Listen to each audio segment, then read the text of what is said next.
going on, everybody? We are live right now in the Embraer 170. Finally decided to bust this bad boy out here tonight.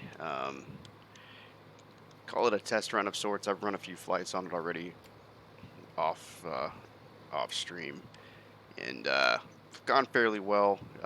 Still a little bit of a learning curve with it, but super excited to finally get to put it out on stream here. So be kind to me if I flub a landing or forget to misconfigure something.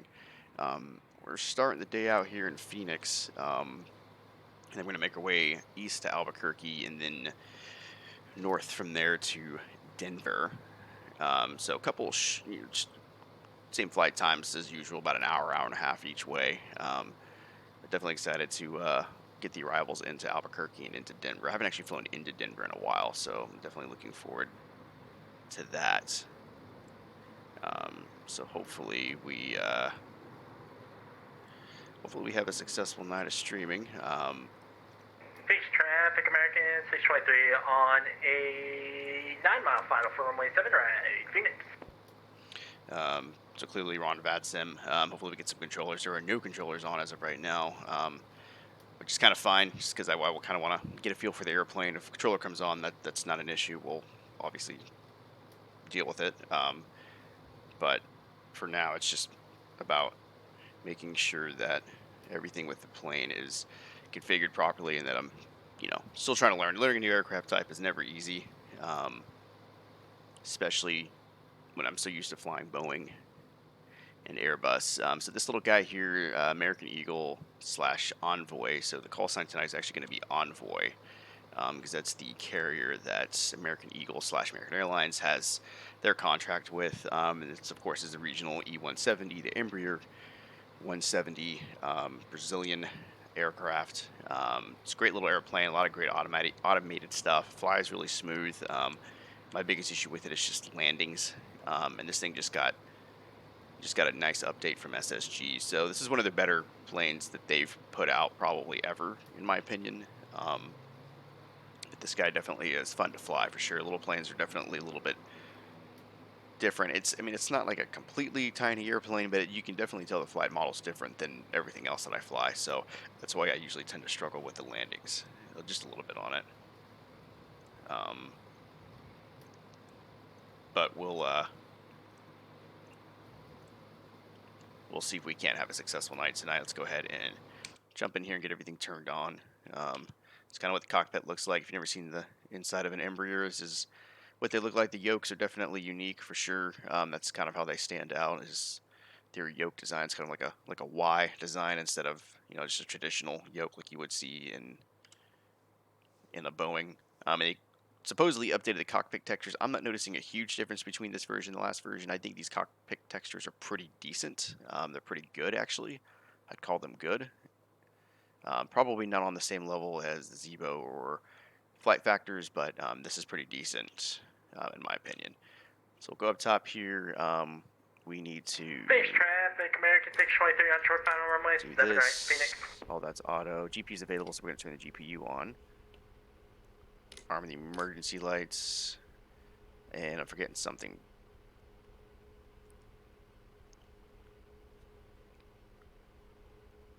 Bat.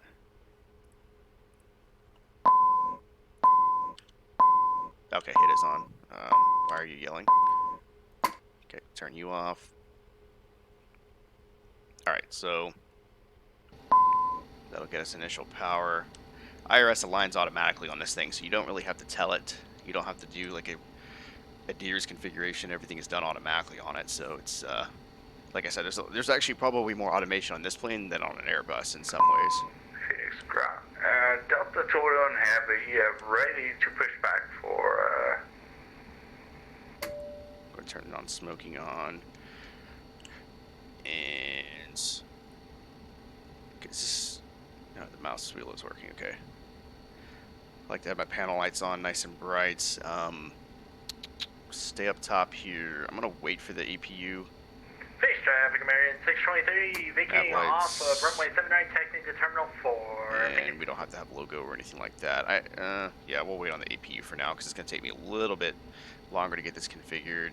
So we go here for the adjustments display. GPU is already connected. Option 2.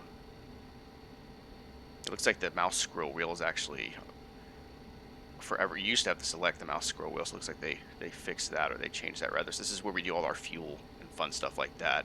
But first, we're going to go down here, and we're going to go to, I believe it's flight plan. You go to your ident page here. We've got the right air cycle. That's always a good start. What's going on, Echelon? How are you, man? Happy Wednesday. Hope all is well in your world. Space traffic, American 623, we're going to expedite the crossing. Runway 7 left, Phoenix. Alright, so with this, the IRS automatically aligns. It already pretty much knows where you're at, so you just hit the loaded position on here, and it loads it in for you. So, like I said, nice automation on this. Go to route here. Space traffic, American 623, clear of runway 7 left, Phoenix. Alright, so that's Phoenix, and we're going up to Albuquerque.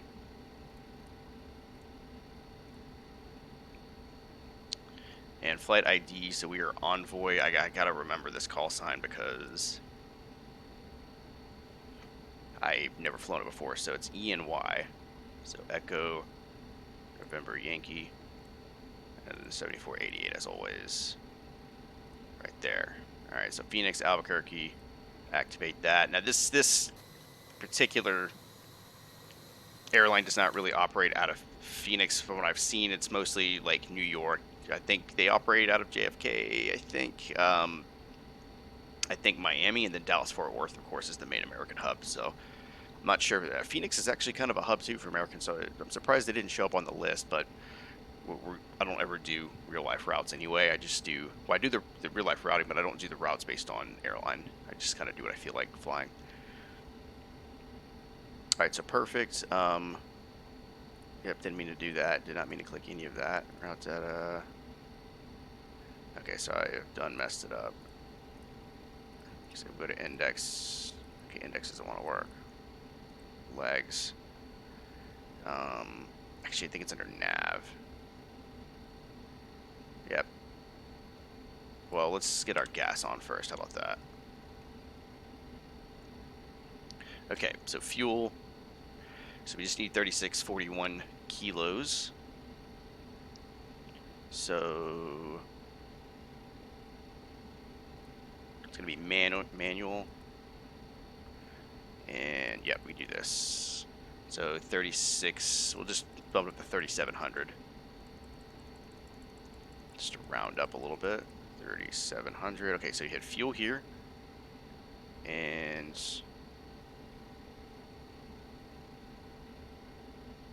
oh, I gotta hit defuel. That's right. So that defuels it, and that will. We wouldn't actually do that in real life, but for the sake of the sim, that's how we're gonna do it, and it should get us to 3700. Perfect. For our payload, zero fuel weight should be 30.1. We'll call it 30.2. So we'll do that. Set payload.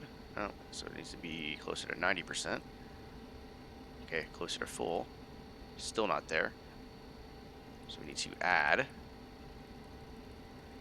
should have probably done the math. We still need to add another 1400 or so.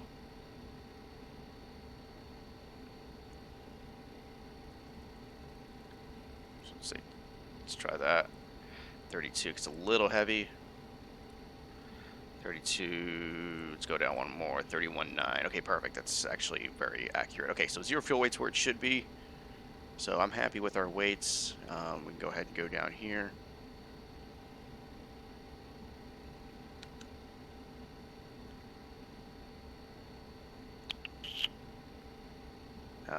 Go to our perf here. Perf and init. Yep, cruise 0.74. I'm going to bump that up to 0.77. And the descent, we're going to put it at 270.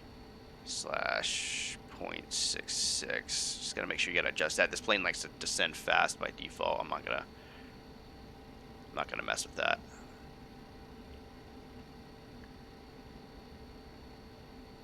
Alrighty. I gotta remember where to go here. Perf data, perf plan. Where do I enter in my...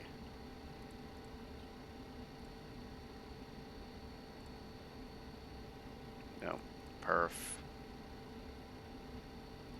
Cruise, okay, here we go. Cruise altitude 310.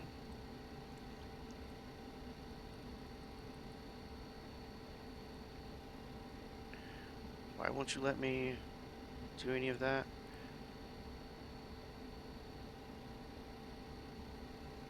Okay, I gotta remember how to do this.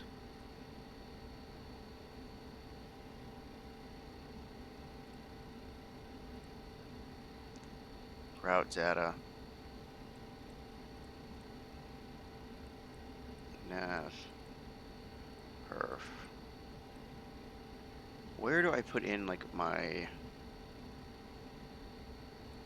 Okay, it's in it. Fuel reserve. I mean, it's like 0.5. Okay, well, screw you then. Okay, here we go. This is what I was looking for. Cruise altitude 310. Thank you. Okay, winds at cruise. Averaging 338.10. I don't like that. Let's go to our load sheet here. Off of SimBrief.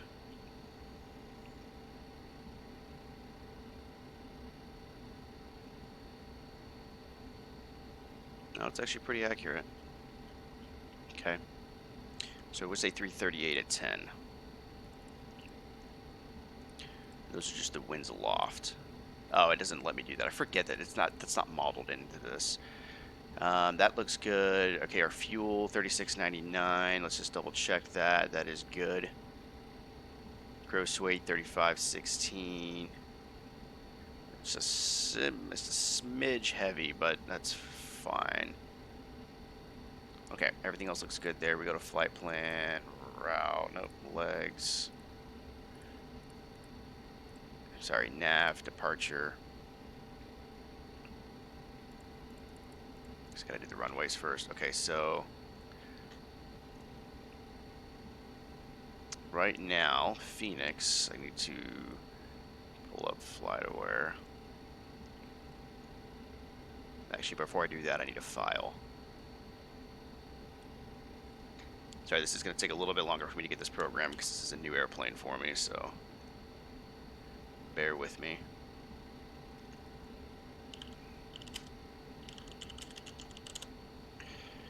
Alright, so Phoenix right now, and the winds are favoring really either direction, but it looks like they are landing and departing east. So we'll go to our Avatab, airports. That's going to be the 8s.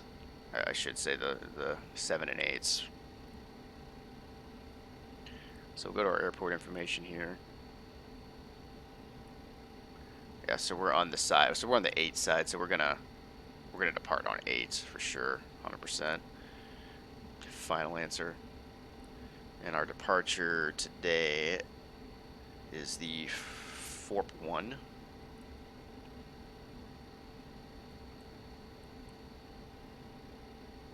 Yeah, it's a nice, easy, straight out departure.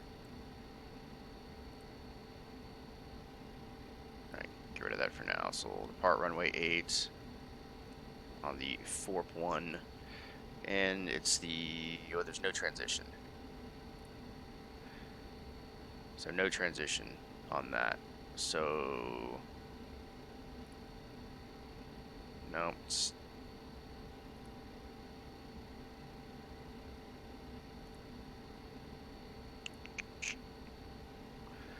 where do I go? Nav, departure. Oh, okay. Why wasn't that 8? Why wasn't the activate on there before? Did I just not see it? 4.1, no transition.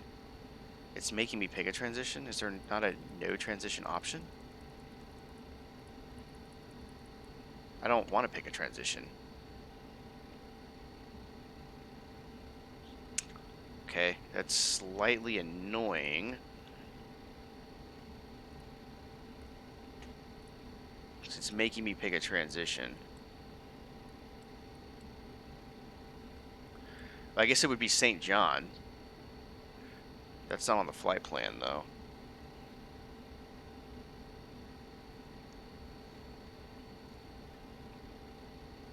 I'll go better safe than sorry. Yeah, man. Yeah, I'm just trying to see. I don't know why it's forcing me to do this. I mean, I guess I'll pick St. John. It's not in the.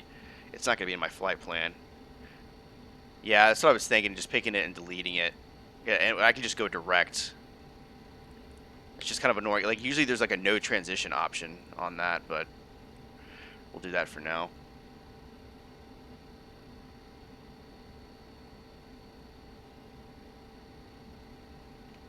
Okay, so okay, now we've got this. This looks a little bit more reasonable.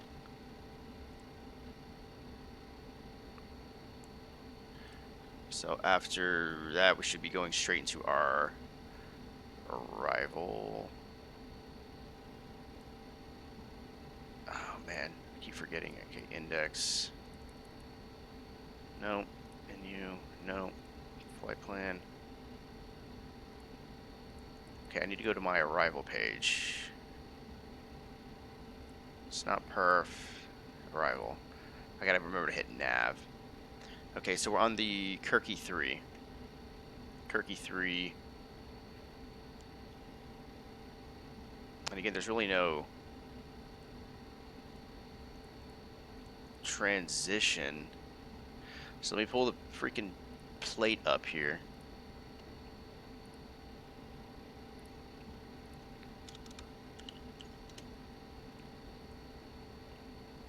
I mean, this is the flight plan that I got from FlightAware, so.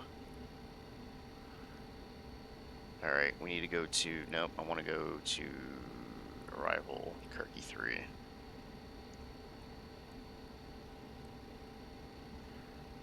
And I'm assuming Cabno would be.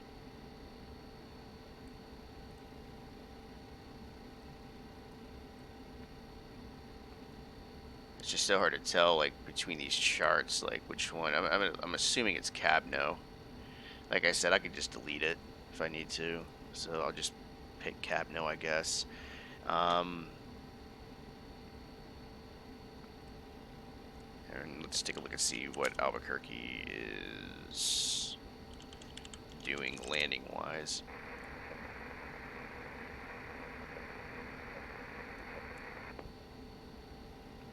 Alright, so that's not helping. Alright, so we'll just pull the conditions up and pick ourselves then. And right now the winds are 20 at 7, so that's gonna be runway 8. So we'll go ILS 8.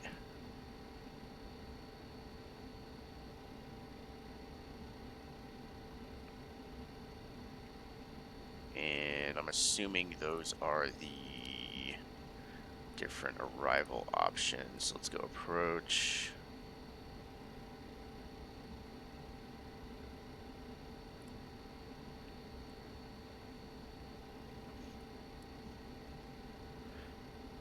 And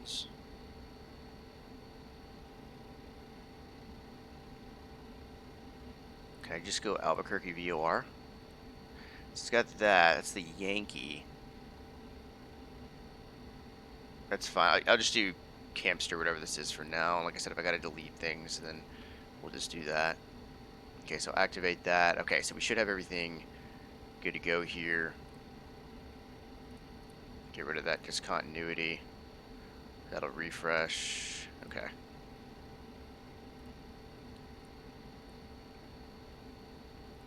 Like I said, if there's any issues with it, I can just skip waypoints or fixes if I need to. Okay, let me pull up the departure plate, make sure that everything makes sense. So going straight out, and there's no altitude restrictions. on the departure, so no altitude nor speed restrictions. Climb heading 7A, 6 Phoenix-Albuquerque, left turn direct 4. So there's pretty much do whatever I want.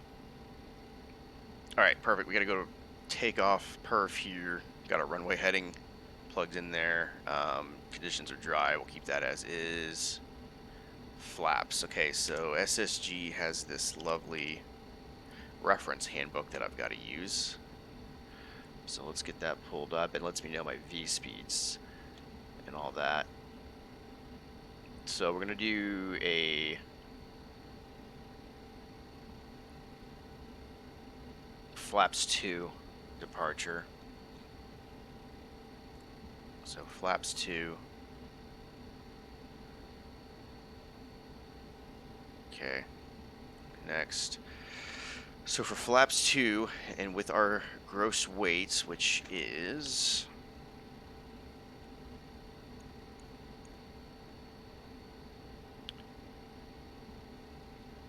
Oh, it doesn't say. Never mind. I forgot I gotta pull up SimBrief for this. Gross weight. It's 30. Yeah, we'll say 30. Yeah, it's 33. We'll just say 33. It's gonna get me the right speed, so it doesn't matter. Okay, so our gross speed or gross weight of about that, our V1 is 126. VR 136. It's a pretty sizable gap in between those numbers. 143 V2. VFS 191.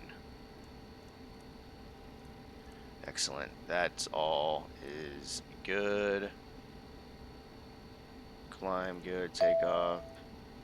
Takeoff data. It's all good there. I have no idea what that sound was.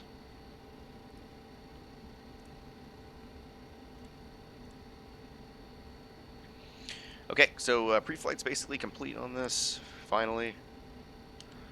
I need to go ahead and start the APU.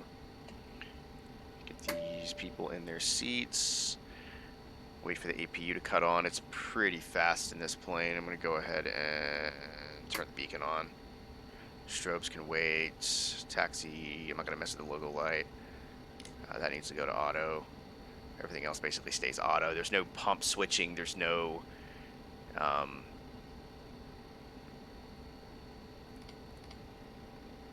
like all this is done automatically, basically. So it's nice. No bleeds. You don't have to mess with the bleeds or anything. All this is done automatically. Fuel is all done automatically. So like this is basically one of the easiest planes to operate from just a setup perspective.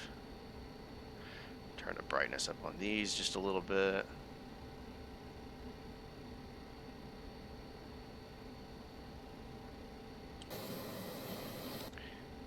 Alright, so AP plus the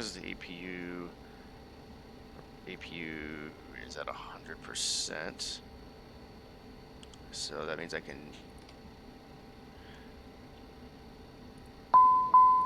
no. So I'm assuming that means I can disconnect the GPU. Guess we'll find out. Yes, that works. Alright, GPU's gone. Gate can go away.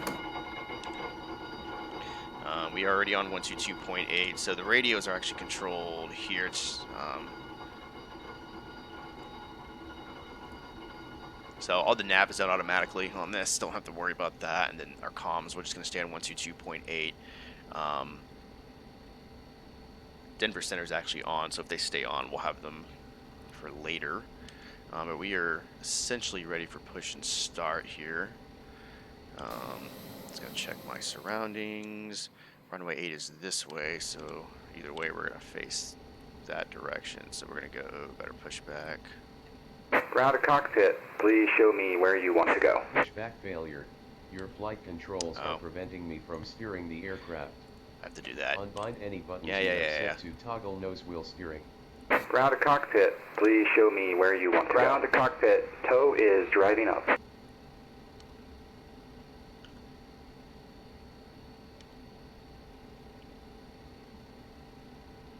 work?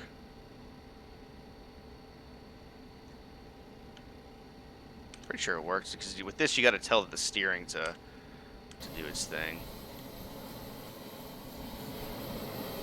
Yeah, there he is.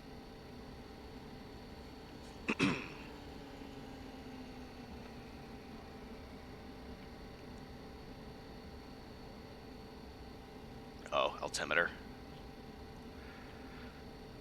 Current altimeter is 2985. What the hell? Okay, all doors and hatches are closed, ready to connect. Why?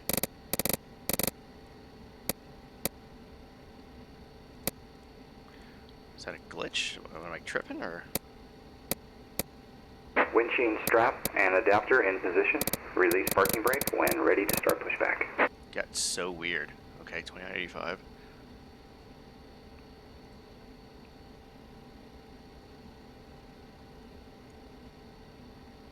I'll adjust the range on that.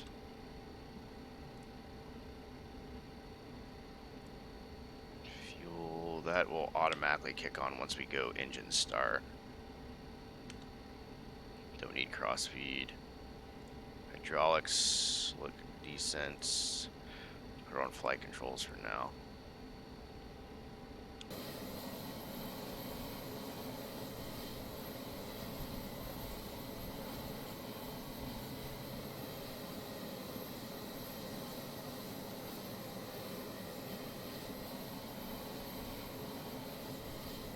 Oh, am I supposed to release the parking brake?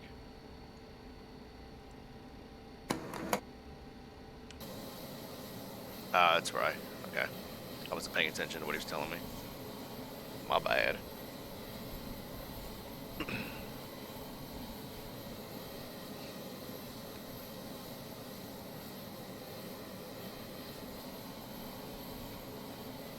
Starting pushback, and you may start engines.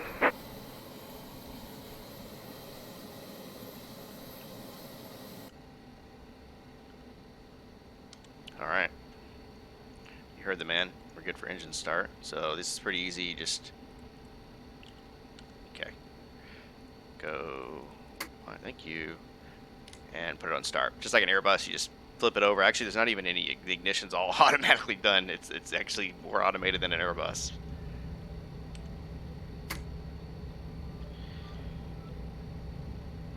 Not answering that.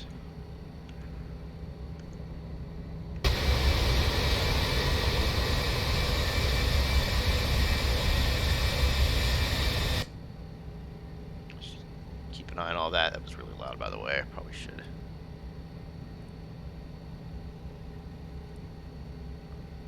Turn that down a little bit.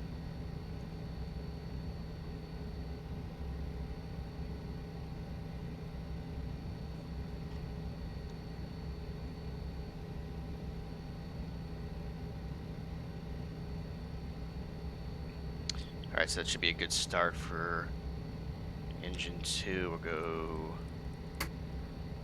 number 1.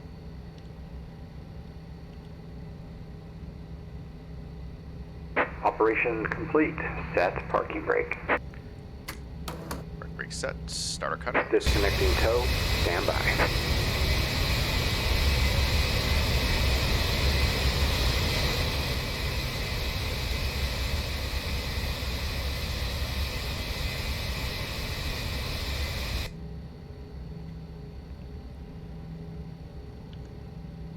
Disconnect hand signals.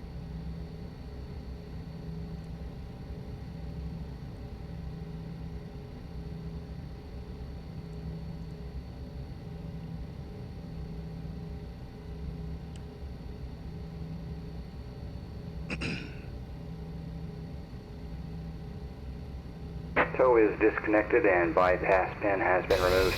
Hand signal will be on the right. We'll see you next time and have a great flight.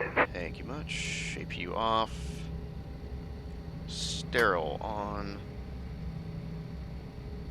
Taxi lights on. I don't know exactly what that does, but we'll turn it on anyway. Get out over here, wait for him to give us our Thumbs up in the red tag. Thumbs up, red tag, perfect. Alright, we gotta go auto brakes, RTO. Oh, we gotta set our takeoff trim.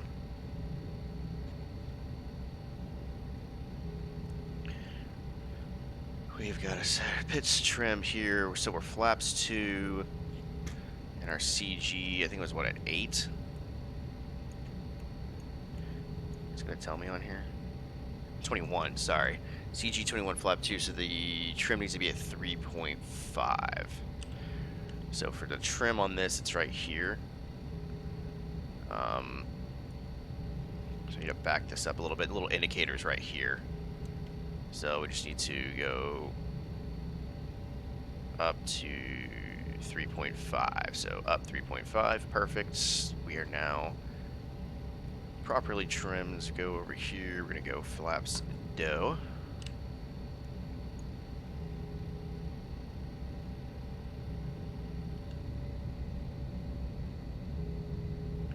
There go the flaps. Perfect. Flight controls check. Full right. Full left. Full back. Full forward. Right side rudder. And left side rudder flight controls are good. I'm going to actually go to map. Get our map up here. We are essentially ready for taxi. I need to actually get this configured. I didn't do that before. So I'm already forgetting stuff. Still no ATC, so our speed here needs to be 191.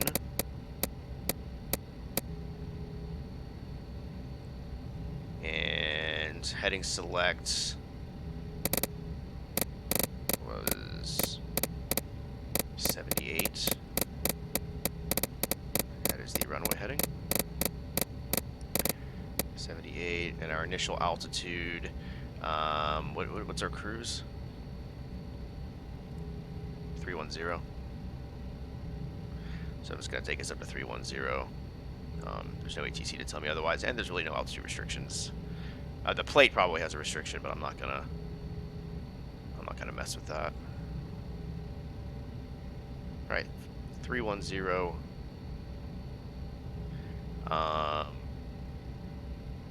Flight director's on, right? Yes, flight director's on. We'll wait to engage nav and VNav actually. Actually, I think we can do VNav. Yeah, so we can pre-program that in. Auto throttle can wait. Toga's right here. I think we got to do it just like that, like a test thing. I think from what I read on this. Okay, so I think we're actually ready for taxi now. Let me get our chart pulled up here.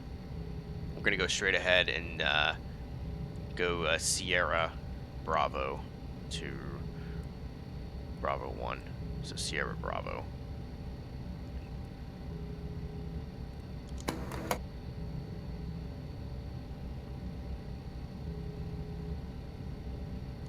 Brake check. Brakes are good. I meant to delete that sound. We're gonna hear that sound every time I hit the brakes.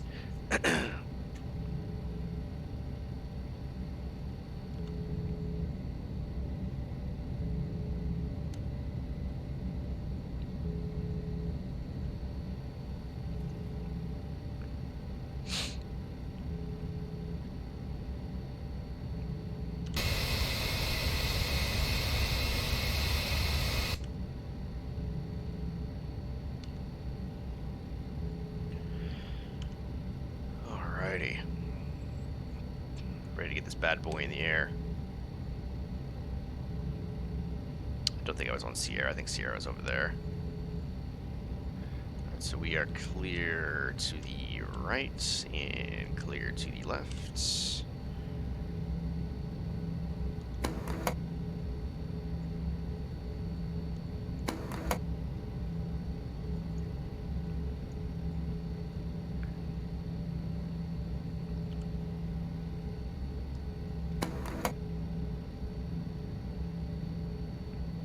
It looks cool, gotta admit. Yeah, man, it's like SSG has its issues, but they did a good job with these planes, in my opinion. There's some little things that aren't modeled.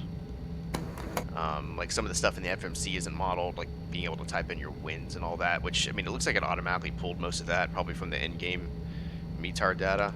But there's little things up here, like the attendant call button doesn't work. There's little things like that that are just kind of missing. But right now, this whole package with this and the E195, it's like $45. It's not terrible.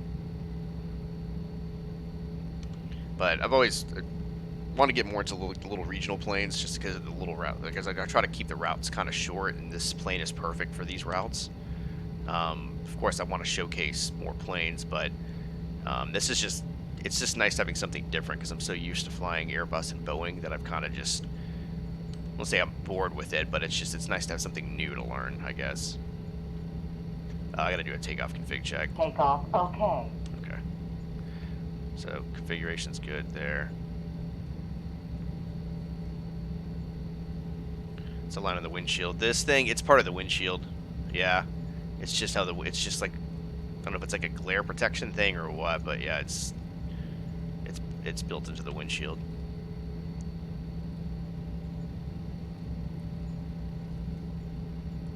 Alright, so we're looking for runway 8s. It's right to our right side here.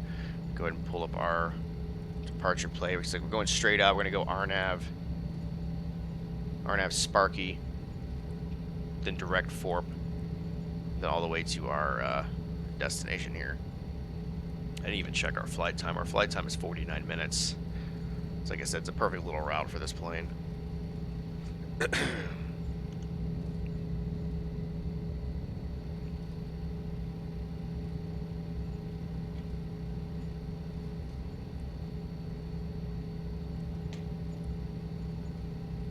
So takeoff configurations checked.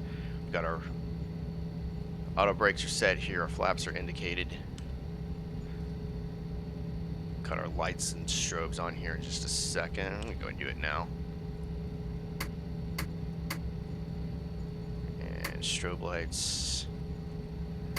Taxi lights can come off before takeoff checklist is completed.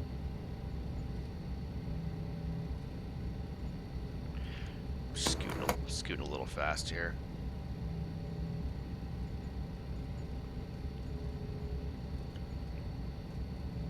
Probably don't need the full length of the runway, but just out of precaution, I'll do it. Especially since like my my takeoff rolls with this thing, sometimes like the auto throttle doesn't like to cooperate. At least like from the very limited use I have with it. So we'll do full length just in case I have some toga issues, but I think we should be okay. Phoenix traffic, Envoy 7488, departing runway 8, Phoenix.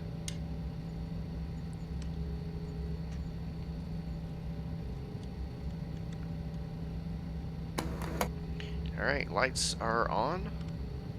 I do not have my transponder on though, I just now realized that, so I'm gonna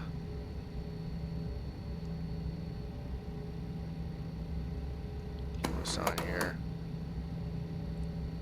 Hey, what's up, Lucid? Appreciate the that tier 1, buddy. Yeah, we need to go TARA. Perfect. Alright, now we're good. Appreciate that sub, buddy. Appreciate your unconditional, everlasting support. Traffic's good that way.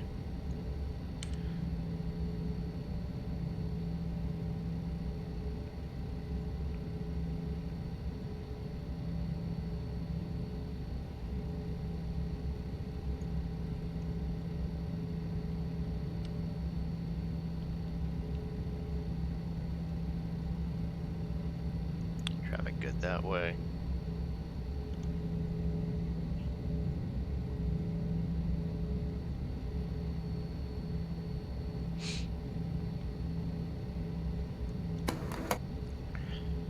Alright, I'm gonna hold up here for a second. I'm just gonna make sure everything is configured properly. Auto throttle.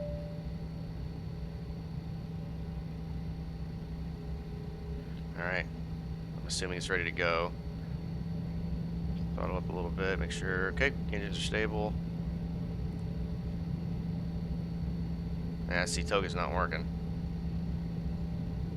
It's not Togaing. Alright. Do it manually.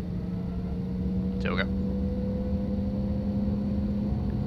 Takeoff speed set. Airspeed's already alive.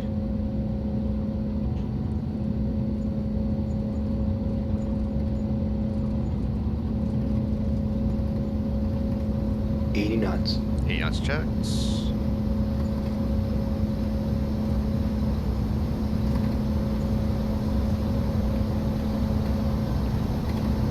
V1. One. VR. V2.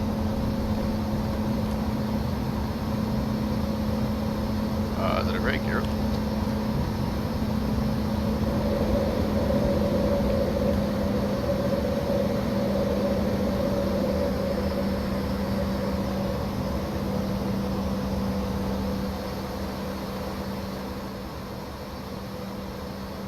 Just a touch loud. We're gonna lower the nose just a little bit, pick up some speed here.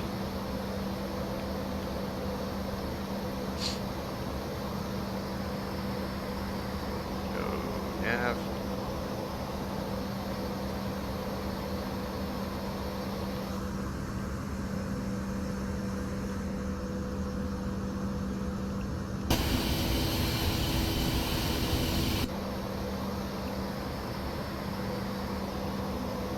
I gotta trim this thing out. This thing's like, I don't like the trim on it right now.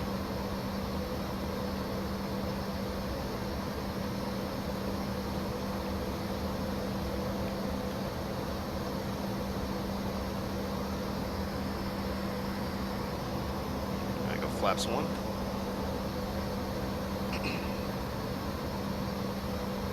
My flying a paper airplane.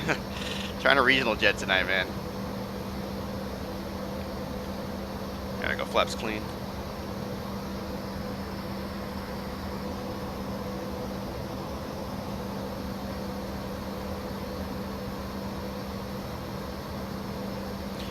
You really gotta pay attention to the trim on this thing. Like it's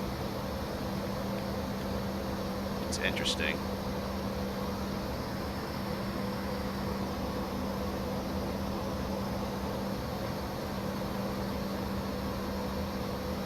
Alright, so start our left turn.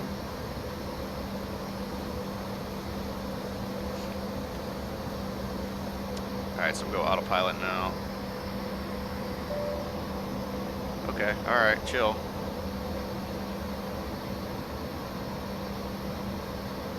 We got LNAV, VNAV, should be... Where's my VNAV? VNAV.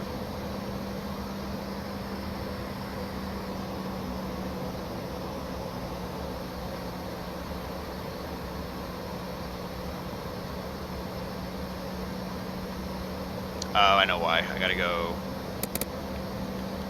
tell it to go FMS mode. There it goes. That's my fault. That's probably why the auto throttles didn't cooperate. I gotta turn this down.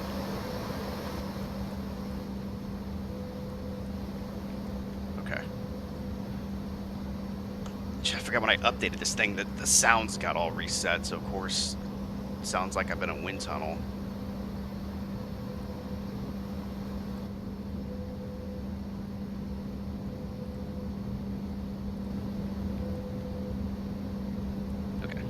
Should be good.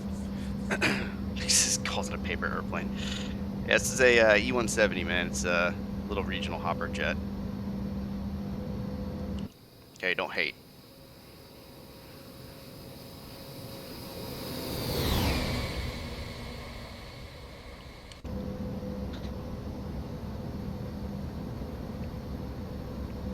Alright, so we're looking for 310.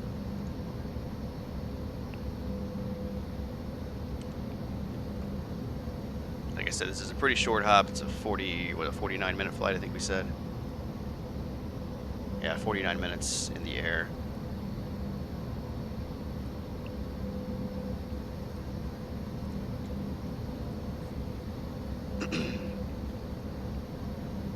I do like the way the panels look on this. So like this little thing right here, like it tells you like what your like climb rate is and like where you're expected to be at on the given waypoint. And then it, you know, obviously works in conjunction with your map here. So this is a little different. You know, if you're part of the Boeing or Airbus gang, it's a little different. I probably should have put terrain on, honestly, but I'll put weather on for now. I don't think we're gonna have any weather in between here and where we're going. But we're at 10,000 feet, so we can go ahead and cut all this off here. I gotta figure out what that light does, but I don't think it's necessary. Everything else should be good to go.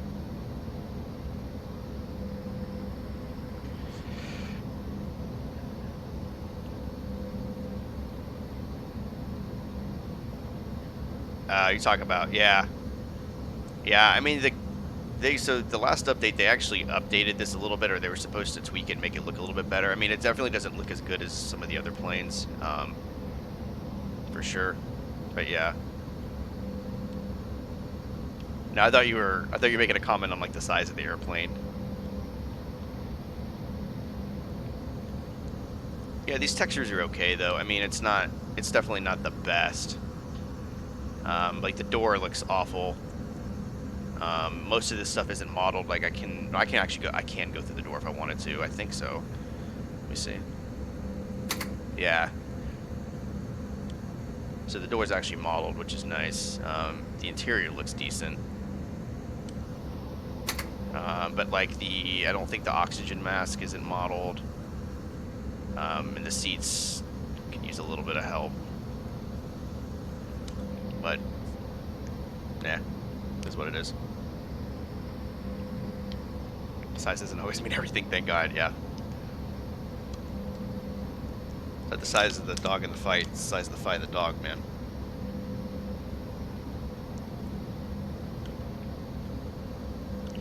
Alright, so we're in the soup. And then we're out of the soup.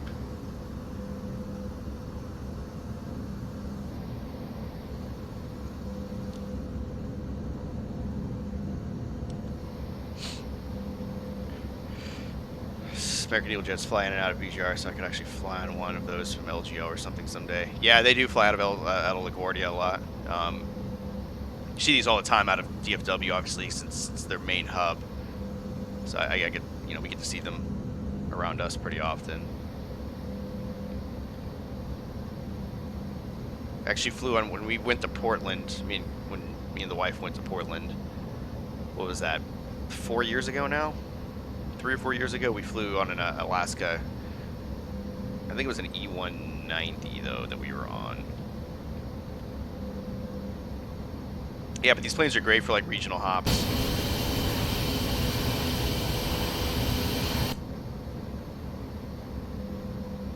Yeah, they're really good for regional hops, especially like Dallas to Houston. Like you're probably not gonna do like a 737-800 from Dallas to Houston. You'd probably do something like this.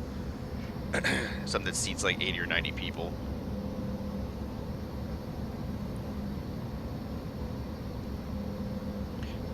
Honestly, like in real life, when I flew on one of these, it was one of the smoothest rides I've ever had. 737s bounce around a lot. 737s are rough, honestly, like in the air, just because, you know, it's because they're a little bit bulkier. But this thing is pretty smooth, honestly, in the air, in real life.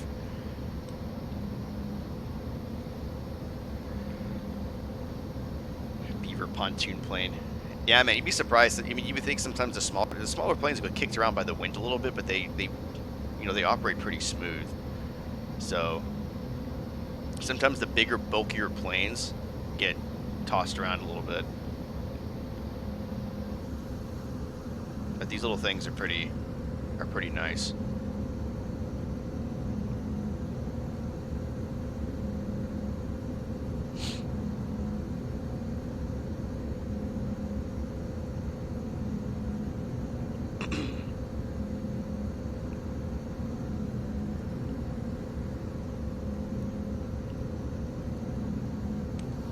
I just hope I can land this thing, because I have had nothing but issues landing this thing, so I am not going to set the expectation of a good landing with this, but we'll see. I've had a couple, but I've also had some gnarly ones too with this. So, and in Albuquerque, it is not easy to do a go around in Albuquerque. So I picked a decent airport for this. We're gonna go standard on the Barrow.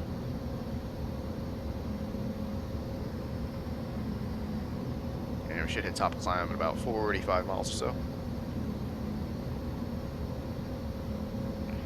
I mean, this thing can cruise at any, you know, altitude that a bigger plane. And honestly, like, a lot of business jets can get up to like 50,000 feet, which, you know, your big jetliners just wouldn't be able to handle it because of their size,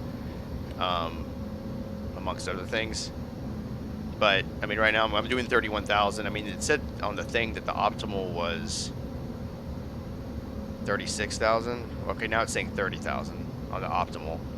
So that's just kind of the flight computer's way of saying, hey, like, if you want the best fuel efficiency, then you need to be at this altitude. We're 500 feet above that, so I'm not really concerned about that. And usually SimBrief will tell me what the best altitude is based on the winds and fuel consumption. But yeah, this thing could go up to wherever. I mean, every plane. I mean, I could look up the service ceiling on it right now.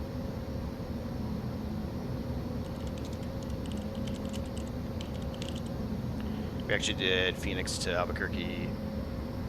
Oh, okay, yeah. Albuquerque's a cool airport, man. I flew into Albuquerque once when we went to San Diego. We went Love Field to Albuquerque to San Diego, which are two awesome approaches. I'm showing a service ceiling of 41,000 feet for the E-170, which is normal for most airliners. Most airliners don't want to go above that, nor can they.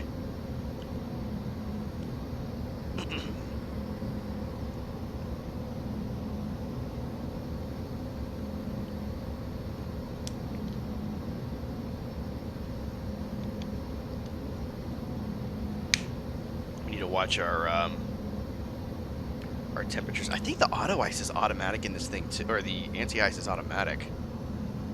Yeah. So like literally I don't have to turn the anti-ice on. The computer does it for me.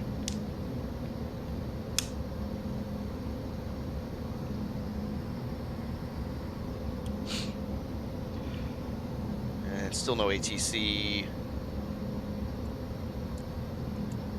Denver Center's still on, so we may get some action with them later on.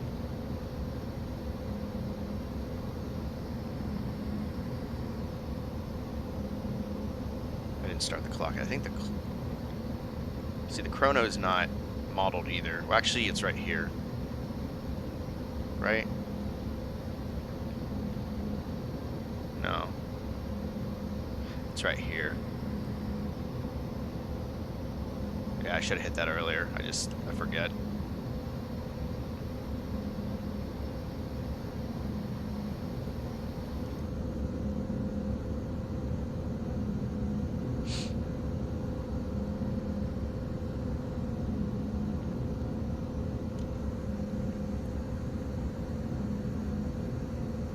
The exterior modeling is done really well on this. I feel like they did a good job with the exterior modeling. And like I said, they've made improvements to the interior, so I can't really complain too much. What's this?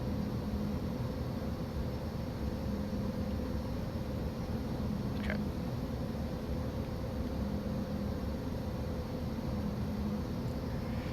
Let's see what the wind's doing to me right now.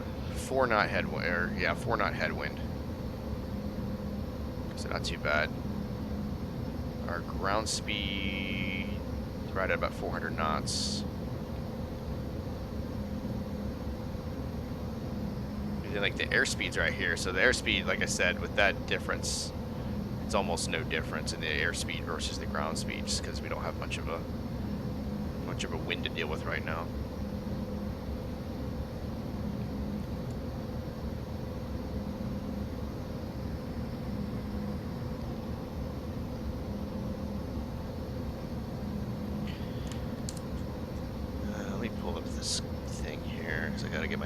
5s. Yeah, so we'll probably land flaps 5.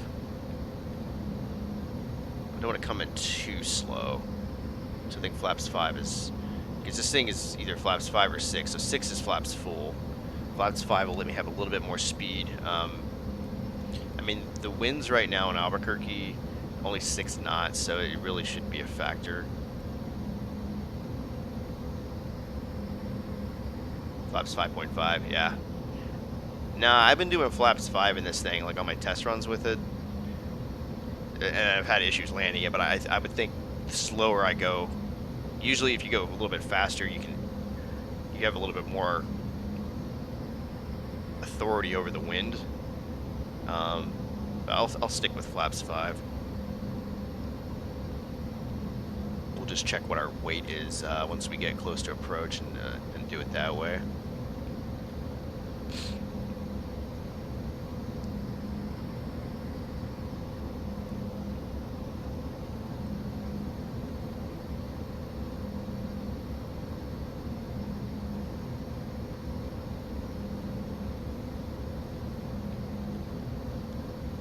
Pay attention to my... And the other thing is they don't have the pop-out windows either on this. So like on most planes, you click on these and the little window pops out. They don't have that in this. You actually gotta like do all this nonsense. Yeah, so I'm a little too far away to look at that. I just want to make sure that the arrival that I programmed in made sense. But we'll, I mean, like I said, worst case we can jump ahead if we need to.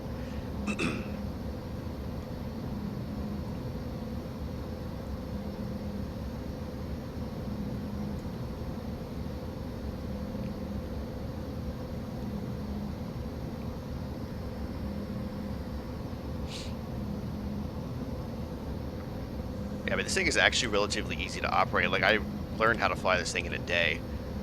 So if you're familiar with, like the FMC is a little bit more Boeing than anything, as far as comparison. Like the way to navigate it, this thing is like weird navigating wise. You saw the issues I had. But like I said, this thing is, and I feel more automated than an Airbus is. Like literally auto, auto, auto, auto. Like even the anti-ice is auto. Fuel pumps are auto. I had to flip maybe 3 of these switches total for it to get up and running.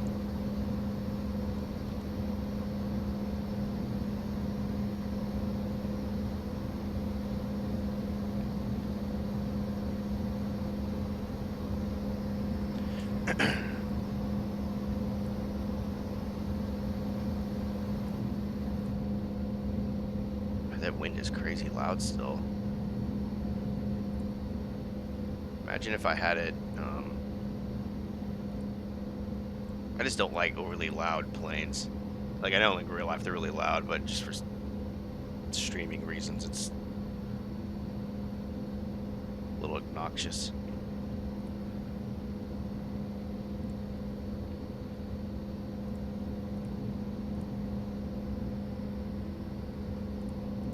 Like I said, and if I recall correctly, this plane was super quiet in real life. It's not a loud plane at all. Not like the old MD-80s. I remember I used to fly those things back in the day, man. Like before American really, like, because American didn't operate a lot of those Airbuses until they merged with US Airways. Excuse me. I mean, I remember just like flying like in the 90s, man, and like even early 2000s, and like it was all MD-80s out of Dallas-Fort Worth, and like you sit in the back of that plane and those engines were screaming in your ears the entire time. I want to talk about a loud plane. Those things were no joke. Hell, even like the 757s, like because a lot of those engines are older, those things have a little bit of a roar to them too.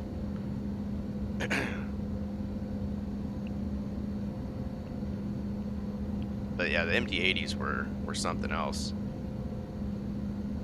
It's a cool looking airplane though. It's a shame they had to be retired, but it's, I mean, circle of life in aviation.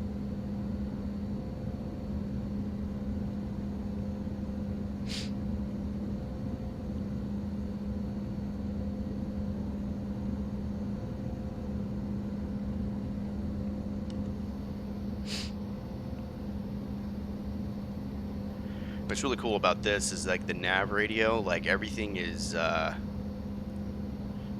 automatically here. So like even for the ILS, it does it all for me. I don't put the course in, I don't put the frequency, like I plug the runway in, it pulls it up from the AirAct data, and then it automatically does it for me. So it's this is not one of those airplanes where you really have to do a whole lot. What's up, Rod? Rod Garbons. You throwing kissy faces at me. Oh, more biddies. Appreciate your biddies. Appreciate you giving me those biddies, bud.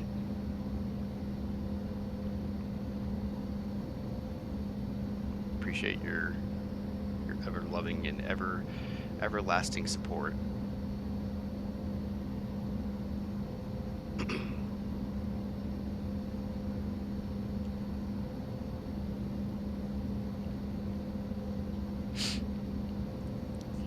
Thanks, bud. I don't know about the best, but I try my best. Let's put it that way.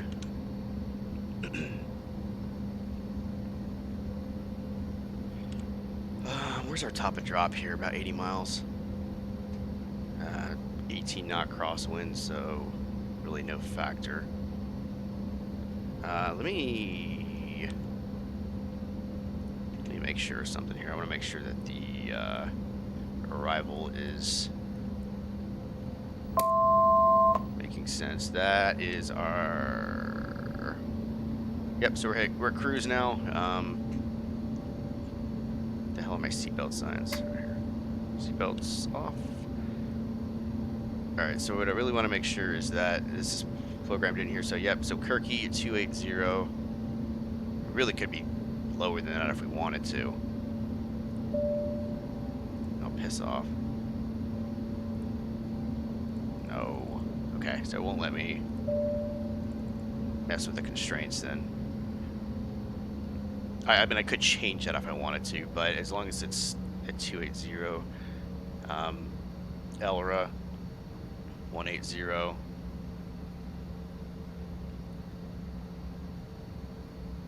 Then from Elra we're going to X marks.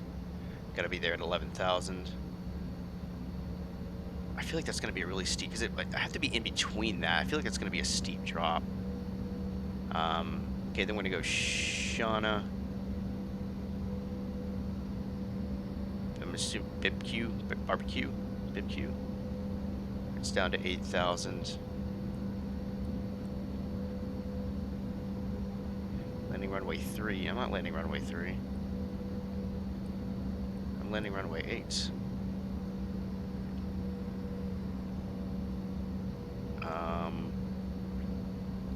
That is not correct. See, I told it I wanted to go to runway 8. Yeah, so I've got runway 8. Okay, so this is what we're going to do. When we get closer in, we're going to go unsur right here. We're just going to go direct X marks to unsur.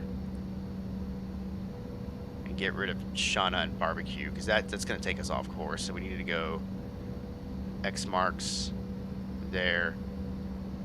I think it's because I chose that Camster thing, so I could just clear the discontinuity, go Camster from X marks, and I think that should take me where I need to go. Well, I'll get a better idea on the map once I get closer, but I think that's what I'm going to end up doing.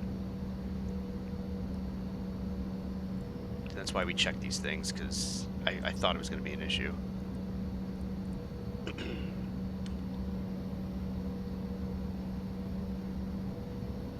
Alright, so we're at our cruise speed now, 456 knots, not too bad. We got actually a little bit of just a slight tailwind helping us out, so we're making great time.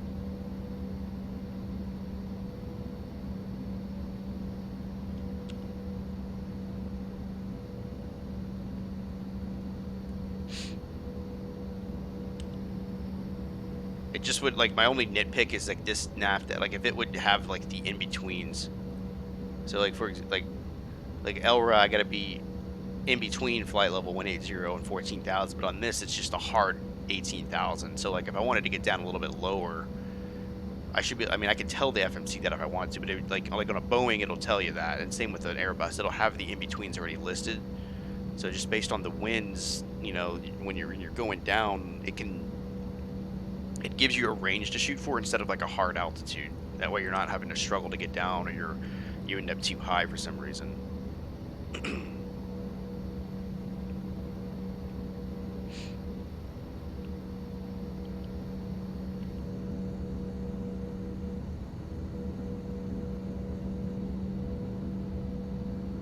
Yeah, I don't like those clouds.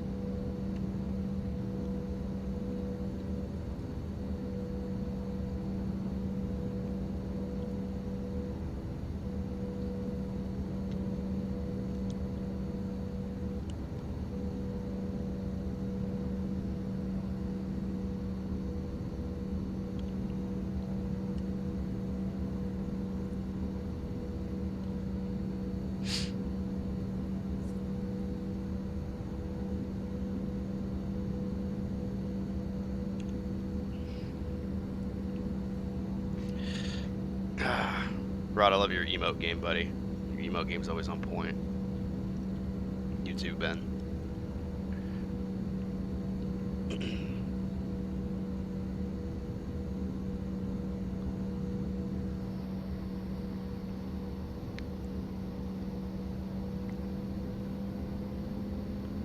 I feel like this thing's not moving.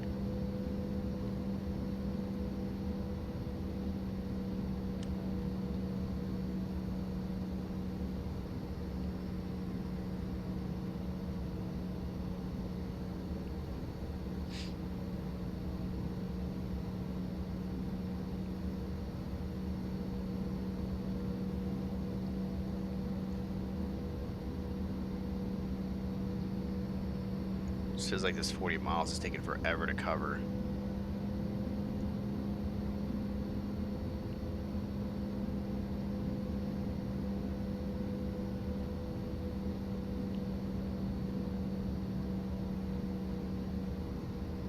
Alright, it's moving. I just feel like it's going slow.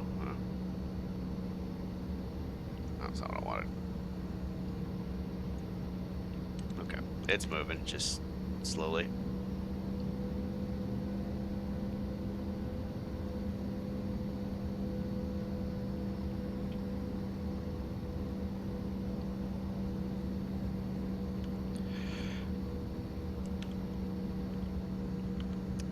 I do hope with the new flight, I do hope they have some regional jets. Like, there's a good regional jet representation in the new flight sim. I doubt there'll be one like day one, but regional jets need love too.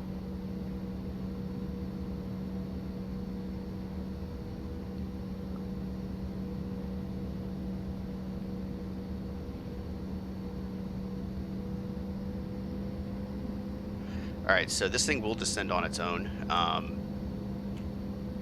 just like the Boeings do, but you do have to tell it where to go down to. So I'm just going to program 8,000 feet. It's the altitude selector.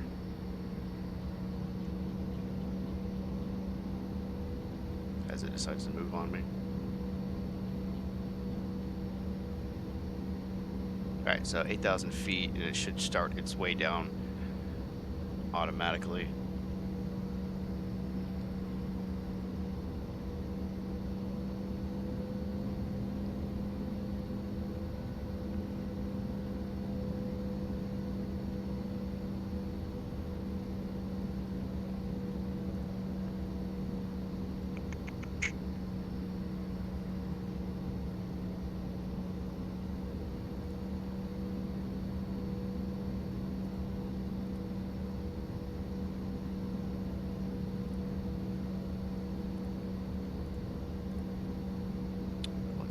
Normal? I don't know what that means.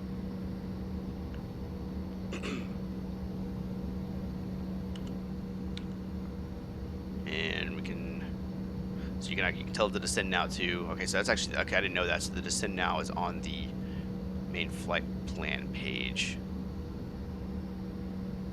So we go to perf, landing, 11 degrees Celsius. That's not really accurate. I can't change that though. Okay, so that's our landing weight right there. So 33,007 kilos is our landing weight. We are going to go flaps 5. No ice. Cat 1 conditions, that's fine. Next page. Okay, so VREF. Where's my thing here? Okay, so flaps 5 at 33,000 pounds.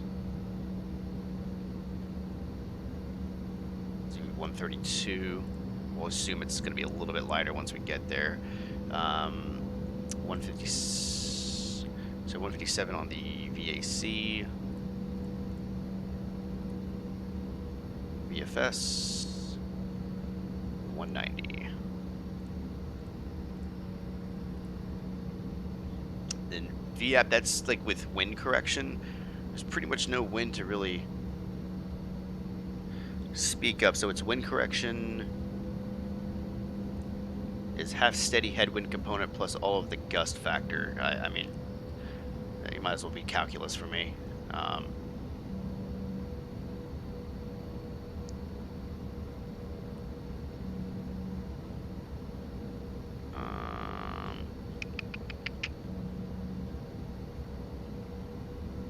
So normally it would just be like plus whatever the wind is.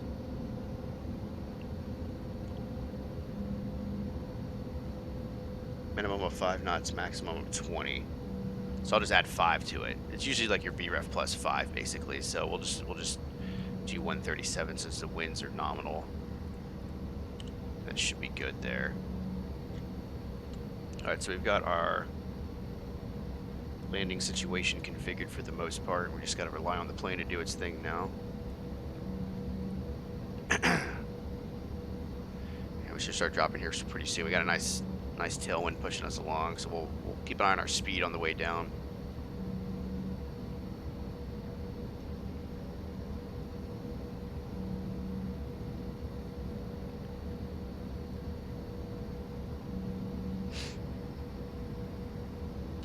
And I actually kind of like this little screen better on this than like the Boeing or the Airbus, because it gives you like, let you know exactly where you're at from your next waypoint. It gives you the time from the next waypoint. So we're 2 minutes out from Kirky, 16 miles.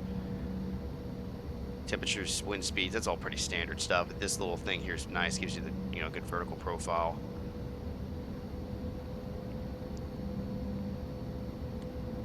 Just little things like that kind of mark the difference of this plane compared to others.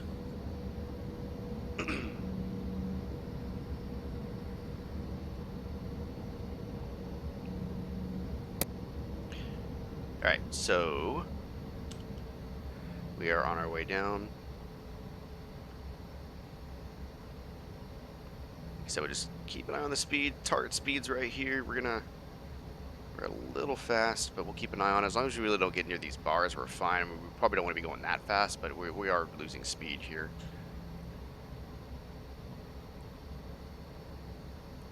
Turn those down a little bit.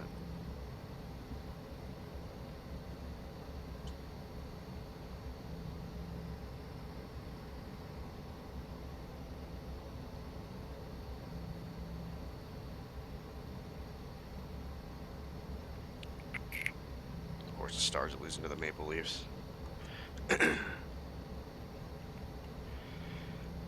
Yeah, so we're bleeding off speed here. I want to cut the seatbelt signs back on. Message, drag required. I disagree. We'll keep an eye on it, but I think we're fine.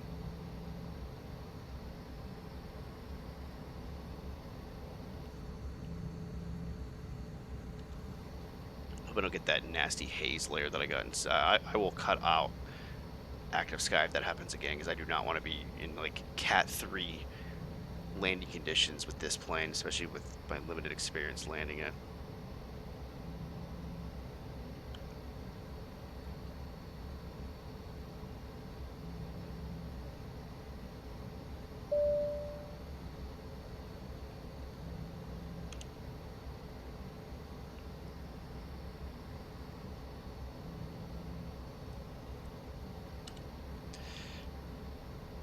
It's yelling at me for drag again. Yeah. Yeah, we're a touch fast, but I'm not. We're on our descent profile, so I'm not really worried about it.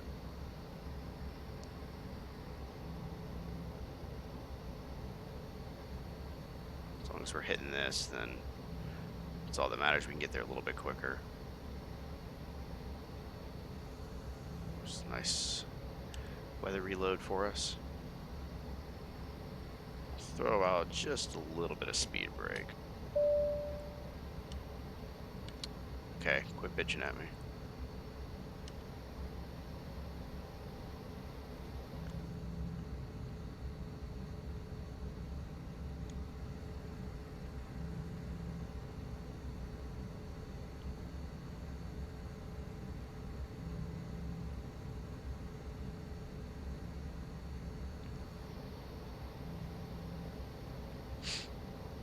Yeah, you can see that like this is all janky right here. So we'll probably go, once we hit X marks, we'll go direct to this waypoint and skip those two. Oh wait, so we get a touch closer to that, we get a better look at it, but I'm pretty sure that's what we're gonna end up doing. Oh my god, I'm not even that much higher than the speed, just chill.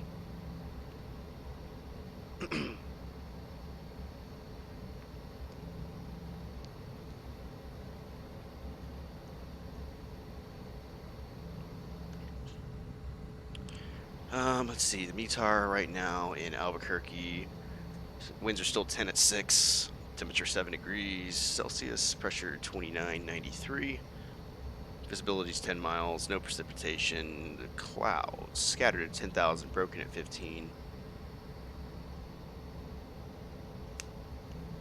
Dew point -8, so we should be good.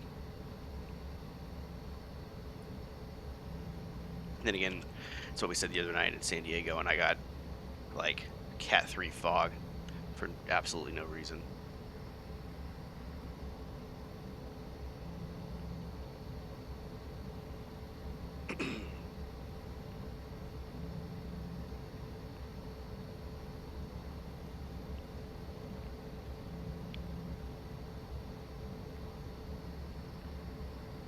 Now we can go ahead and put that away. I do believe the speed brakes arm automatically too, because I don't believe there's a... Yeah, so I hit my speed brake, nothing happens. So I'm pretty sure it's just automatic in this thing. I could be wrong, but I don't think there's an arming function in this plane. I really don't feel like pulling up the manual right now. Okay, let's take a peek here. Yes, we need to go X marks to that other waypoint. So we need to go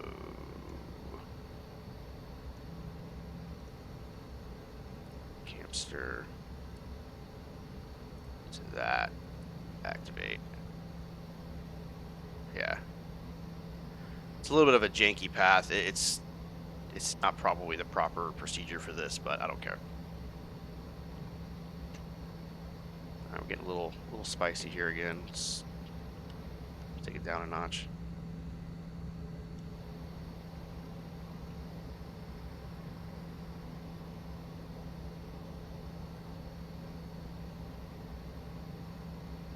Yeah, it's want me to sit. I'm gonna be a little. We go half on this.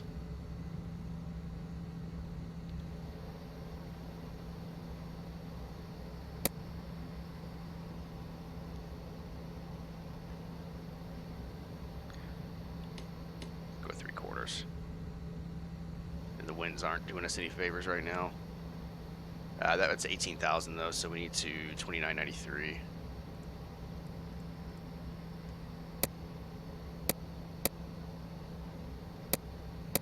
Why? What the hell is wrong with this thing?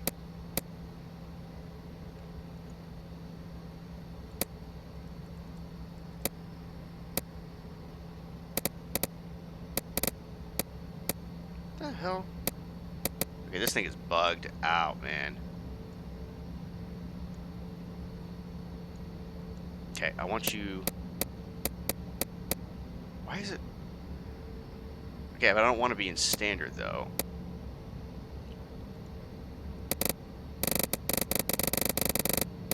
Okay, thank you.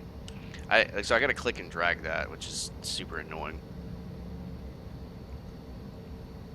Alright, so that's 250 on the speed.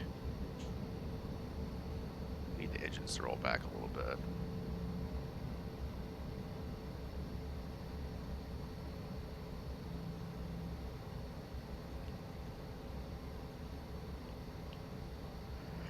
I need to figure out where I'm at. Famous last words.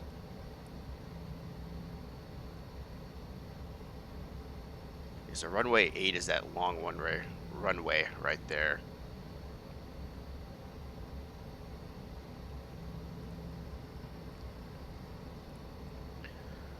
So when we go pull the airport info. Yeah, so it's gonna be the long runway there.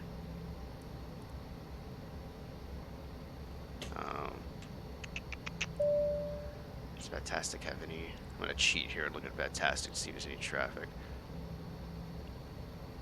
Nothing. I got basically the field to myself here. Very nice. Very nice. All right. Yeah, we're way over speed.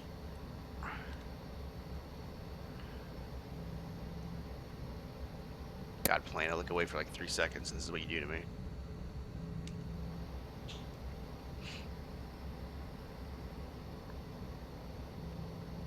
We should level off here in a second, and we'll get some of that speed back. It's just, she's being a little stubborn right now. She's being slippery. That's the field there in front of me. And keep in mind that this airport's elevation is like, it's like 7,000 feet or something like that. What's the field elevation? So this runway, sorry, 5,300 feet. So like, I'm gonna get down to 8,000 feet, and I'm really gonna be 3,000 feet AGL. So it's not like I'm gonna overshoot this or anything.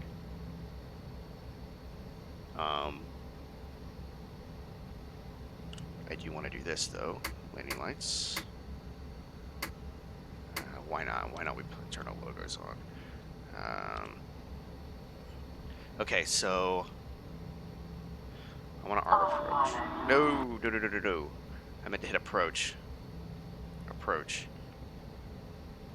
So we got localizer and glide slope armed here.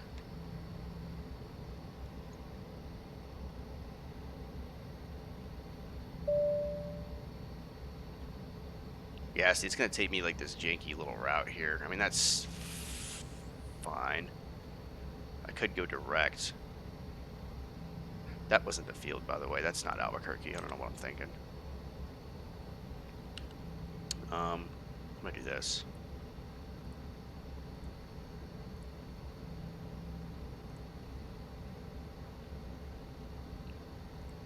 Wait, what do you mean?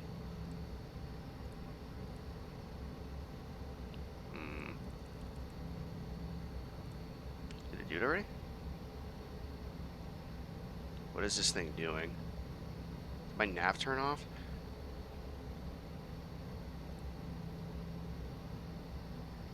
Oh, crap. Okay, I gotta go heading.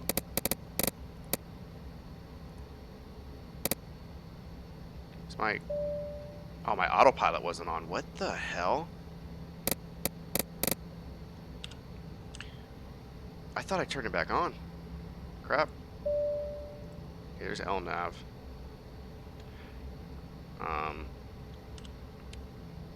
Need to go off of heading mode. Okay, we're just gonna do this ourselves. I'm gonna overshoot this though. Maybe, only maybe. I really need this click spot to get itself figured out though. Okay, I'm at a good speed.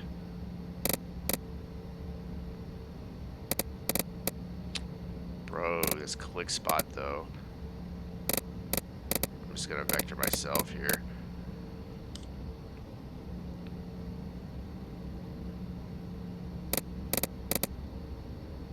Okay. That's my fault for hitting autopilot like an idiot. I'm going to slow down just a little bit here, though. So we're going to go... How do I want to go manual mode. Thank you. And I want to go down to 170 now. 170. Our VREF.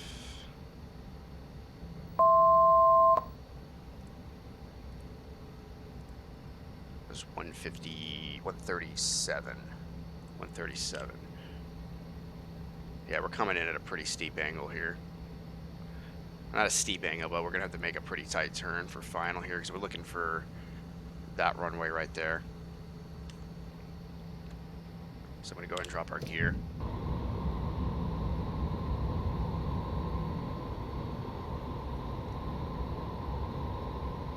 My approach armed.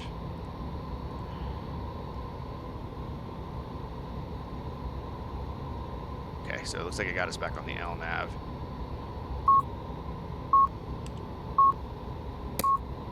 Okay, it's localizer and glide slope. I would like that marker to stop beeping.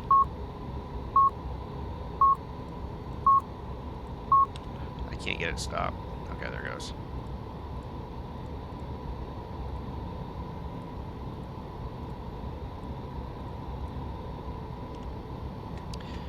Alright, we gotta slow down now. I gotta get the flaps out too, I have not forgotten. Actually, I kinda did forget. Auto brake's low.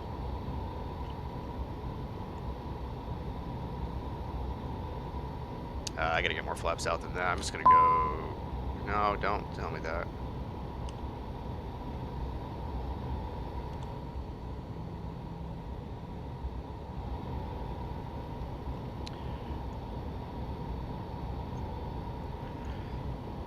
There we go, flaps. Cinco. Alright, landing checklist. Gear down is 3 green. Auto brakes are set low. We got flaps 5. It is indicated. Albuquerque traffic, Envoy 7488, 5 mile final, runway 8, Albuquerque.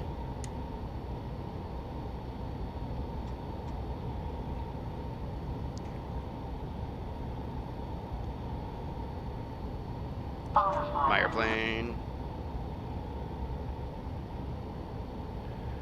And 1,000 feet check. Where is the fucking auto throttle at? Auto throttle, my throttles.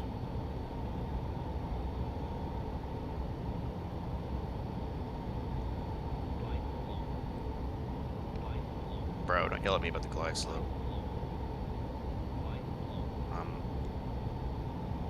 Fine.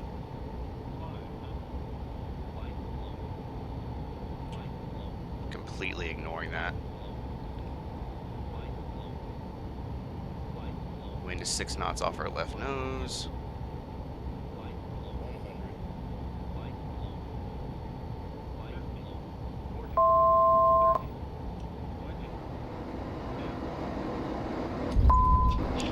It's rough. It's fine. Reverser's out.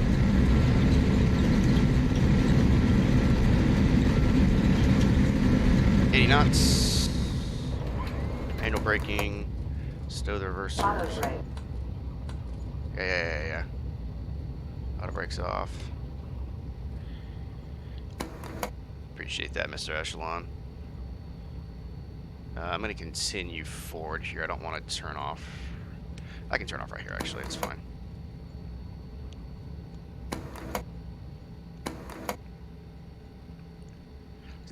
So, I mean, I thought that was a little rough, but it may actually have been my best landing in this plane yet.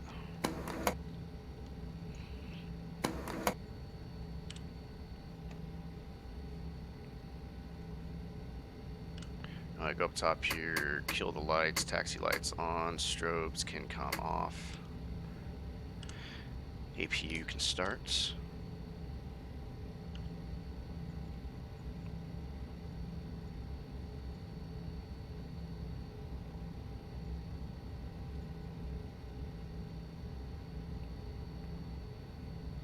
I wasn't that low. I'm not. I don't, the GPWS was going ape shit on me, but I feel like I was a little low, but I wasn't like crazy low. Yeah, it looked a little hot. I mean, I was at the proper speed. It's a small airplane, so it looks faster than what it is. We had the speed right. That's one of the few things I did right on that landing was the speed. We'll take a look at it though in the replay once I get parked. Enable cruise altitude. Well, that's great because I'm on the ground.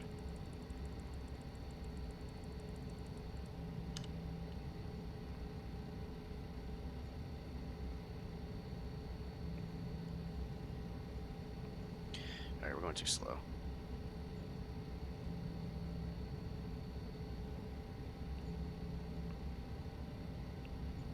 You're pregnant? Oh, that's great, dude. Congratulations.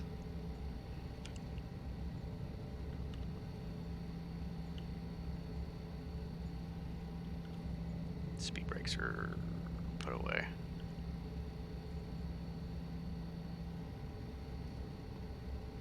I mean, it's like my 5th landing ever in this plane, so can't, don't judge me too hard. Flight director can come off. I really like the challenge of it, though. I like the challenge of learning a new plane. It's just the little nuances, like the little tiny things, like you gotta like remember or even forget to do. It's really fun for me. You know what? I think I went past my gate. I did. I definitely went past the gate. I forgot that the ramp is all the way back there. Well, I'm not really gonna taxi all the way back over there. I'm just gonna park over here by the helicopters. Park next to this DC-10 over here. We'll just call the stairs. We get a bus. We'll just get a bus to get people over to the terminal. I'm not gonna. Company doesn't want me to burn any more fuel.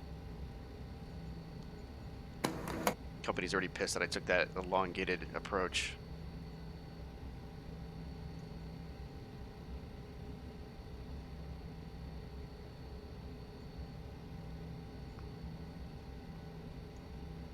Yeah, why are you telling me unable cruise altitude, you dumbass? Like, I'm not in the air, dum-dum.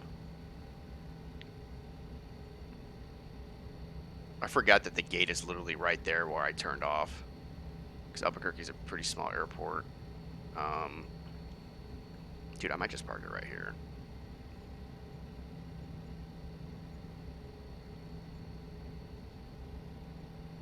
Yeah, probably not the proper spot to land, but you know what?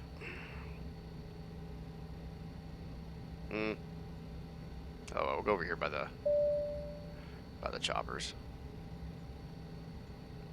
I don't want to park on a taxiway.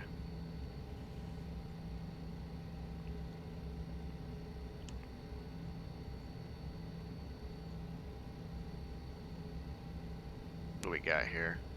Search and rescue. Is that Coast Guard?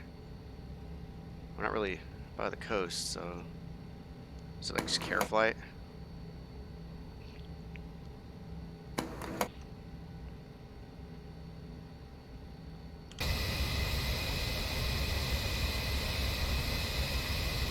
Alright. Definitely not a proper parking spot, but like I said, I don't feel like taxiing for another 10 minutes. APU is on. I'm gonna go over here. Kill the engines.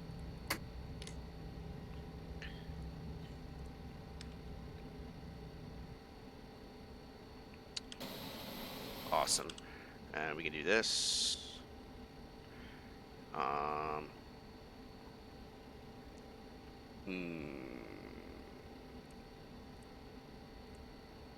I need a stair. Thank you. There we go. Call it up. Call it up. I need a bus. Holy crap. It's like stuttering. Nice. We need to turn the beacon light off and the taxi lights. Nav lights can stay on. Logo light can come off. Seatbelt signs off. All right, ladies and gentlemen, welcome to Albuquerque, New Mexico. I've said it a million times before, and I'm going to keep saying it. This is one of my favorite airports in all of X-Plane. Beautiful Mr. X scenery. All this is, like, everything around here is like custom made. A lot of ortho that's built into the scenery already. I've got the New Mexico ortho in with it, but it's just really well put together scenery. I thought there was like a little downtown area somewhere. I think it's... maybe not be looking in the right direction. Yeah, it's like over here. It's like a little downtown area over there. It's a cool little airport though. Like Southwest flies in and out of here a lot. I don't think American Eagle actually flies out of here very often, but I wanted something short out of Phoenix. So let's go take a gander here at the replay.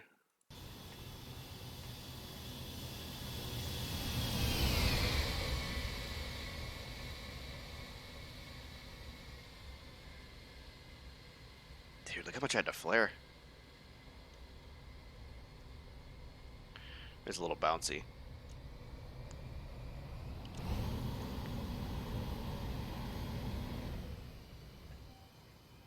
Almost do a tail strike.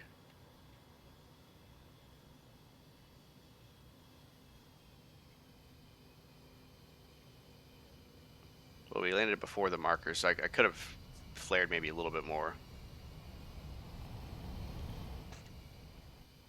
I wouldn't call it a rough landing. We'll call it moderate.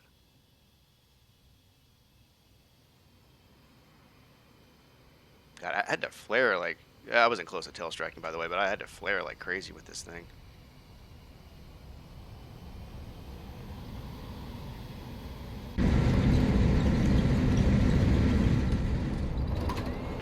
Appreciate that, bud.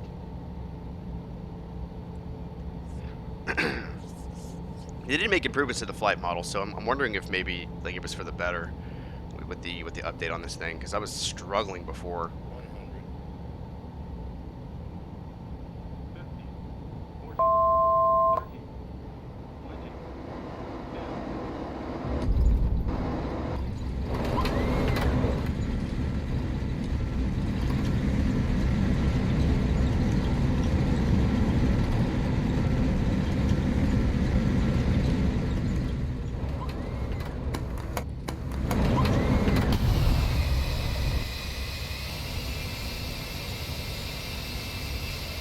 It's a good little view here of the landscape.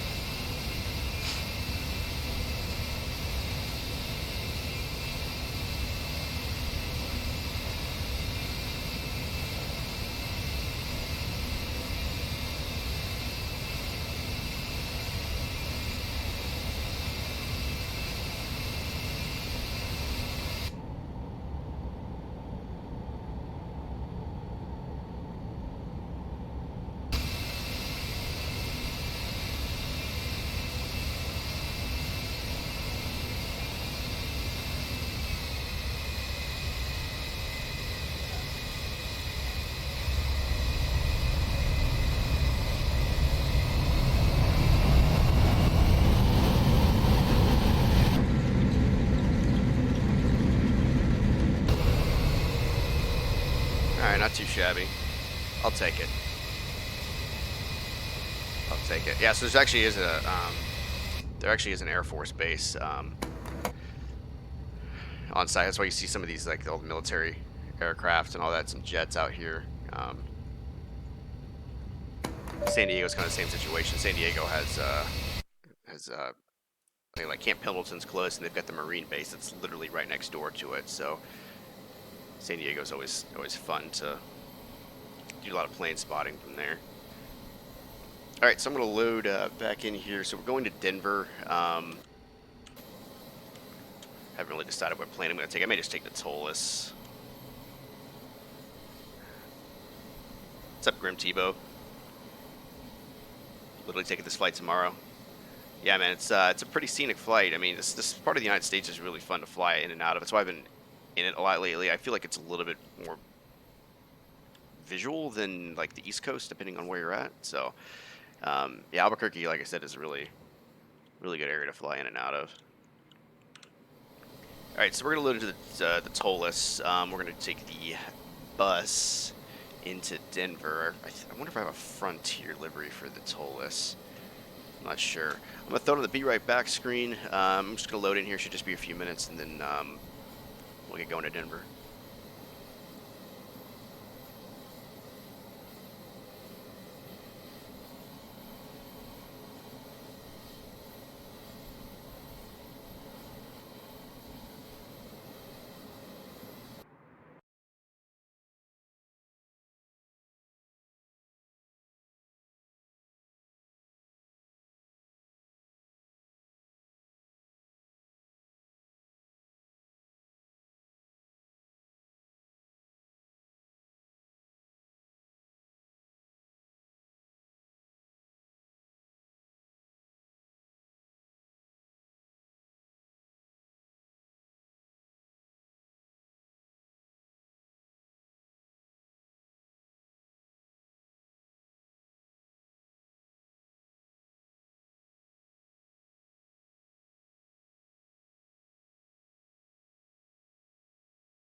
wait for OBS to catch up here. Alright, so I'm going to take the A319 up to Denver. We're going to fly Frontier. Frontier is where, Denver is where Frontier is headquartered. So back in the Tolis, it's again one of my favorite planes to fly in the sim right now. In the beautiful Frontier livery with, I'm assuming it's like a brown grizzly bear or something like that on the back. I don't know. So they always have interesting tail art. It's always a different animal. So let's go ahead. Let me, before I do anything, I need to get a flight plan figured out. So we are going to go to sim brief.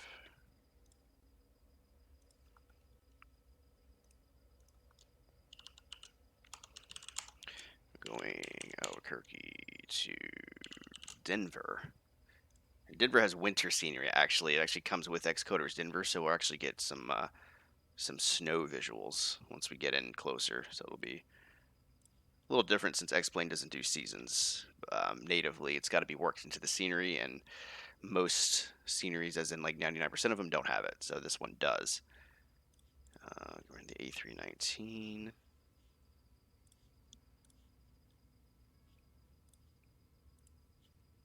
All right, let's update Project Fly.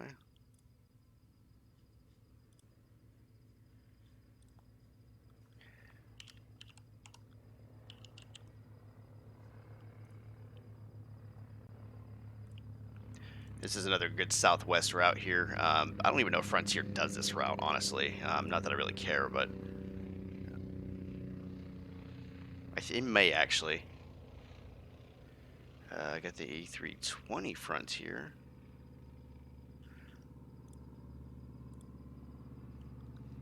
Gotta add an aircraft real quick. What's my tail number? N95 IFR.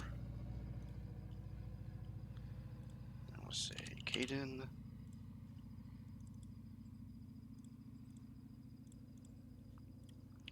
Not United.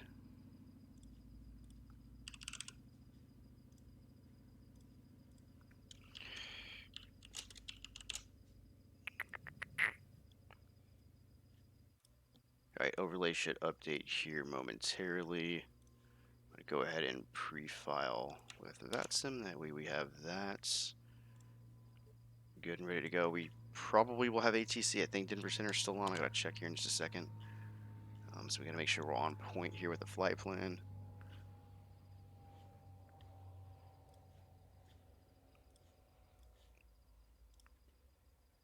Go ahead and connect to VATSIM. We are Frontier 7488 in the A319.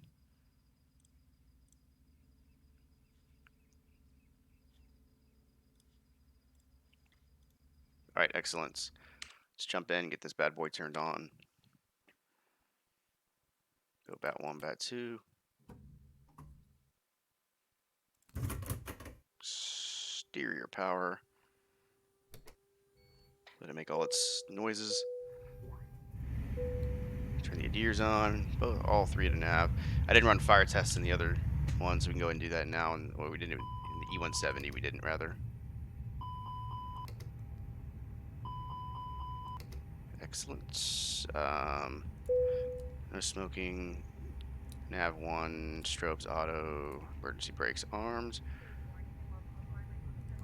Let's start the APU.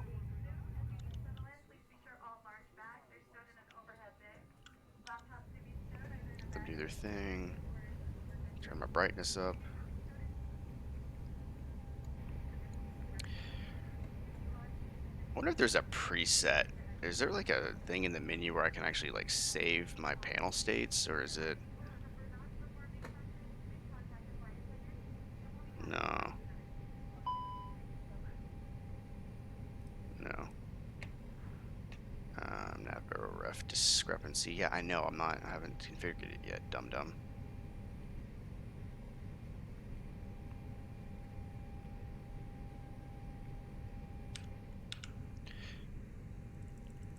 Turn you My OCD is just making me do this, so. Okay, we're gonna go in it. We are Albuquerque to Denver.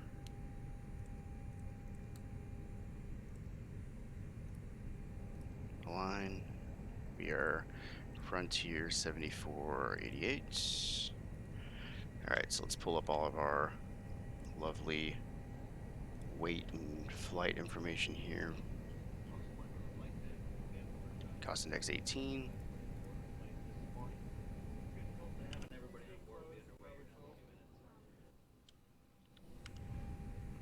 Listen to your flight attendants. Cruising 370. Weights.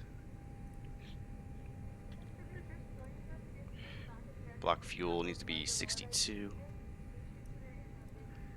With the zero fuel weight of 55.4. We're a little heavy. 55.4, 116 packs. Apply. 62, 55.4. And block fuel of 6 point dose. Bam. Takeoff weight 61.4, 61.4. That is exactly correct. Flight plan, Albuquerque departure. Hemis 3. We're gonna go out of 8. Let me double check weather. Don't think we had any significant increases. Yeah, 8 still is the play.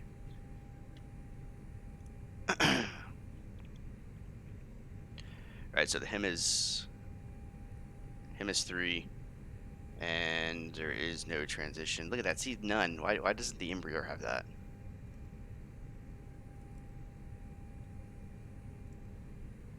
And then we're going to go straight into Denver.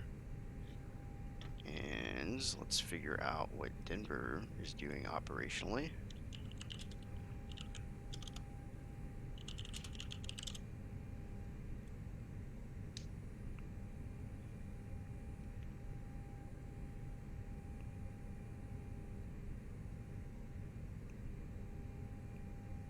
Denver appears to be landing and departing north.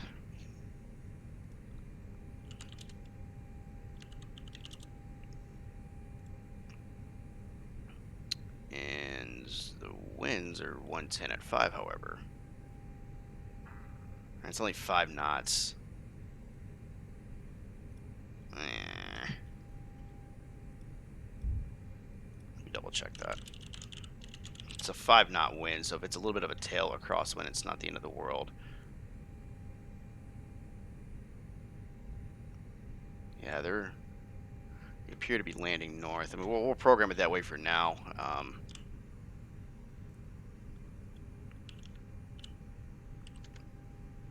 And we can always update later on if we need to. Airport info.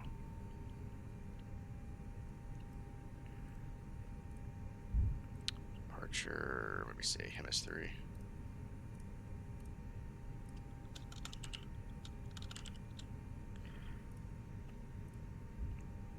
And Denver, airport info. So coming from the north, I would think 3-4 right, but it really could put us on anything, honestly.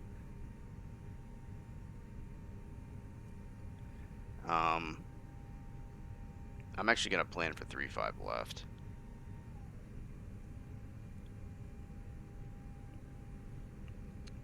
No, I take that back. 3-4 right. I kind of guessing here. Arrival. Peak 3.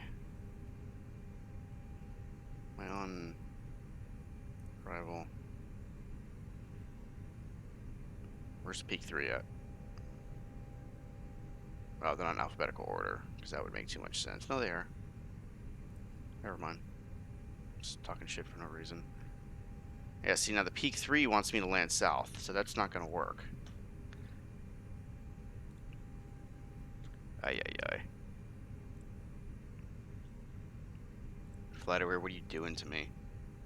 The other option is the Ladora 2.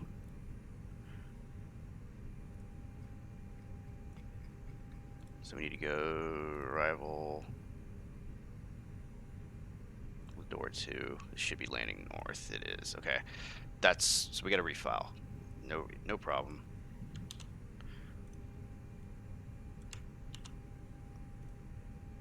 Okay. So now we're going to do the Door 2 arrival. And we said 3-4 right. ILS 3-4 right.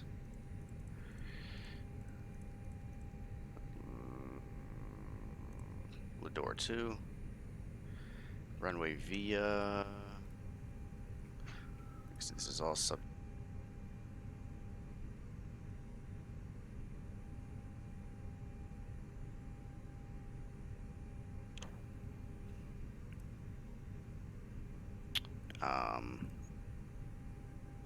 What do we say? 3-4 right.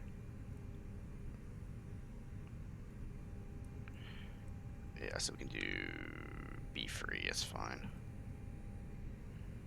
And it's the Brazo transition.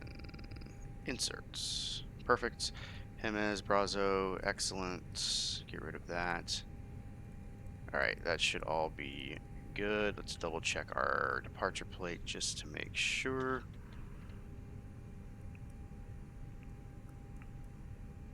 Yep, it's pretty straightforward. I'm gonna go RNAV to Tyler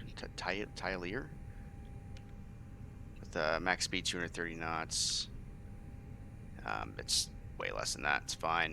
Then Gren 250 at 12,000 feet.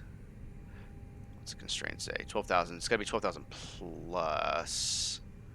Doesn't say plus on here, but whatever. We'll trust the FMC. All right. Perf.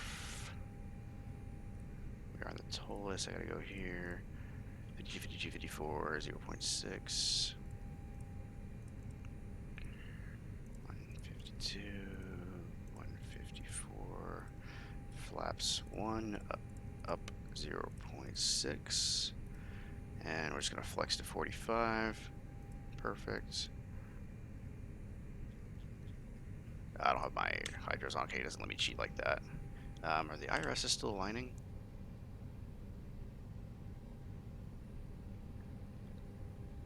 What? They're on a line.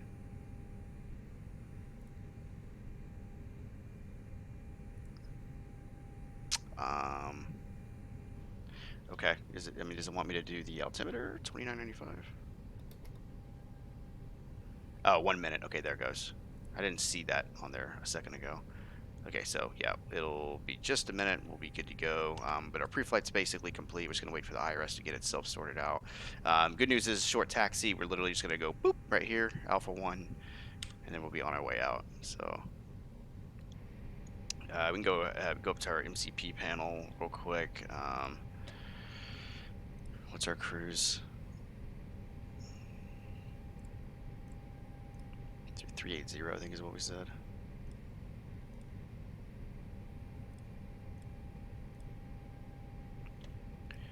$370.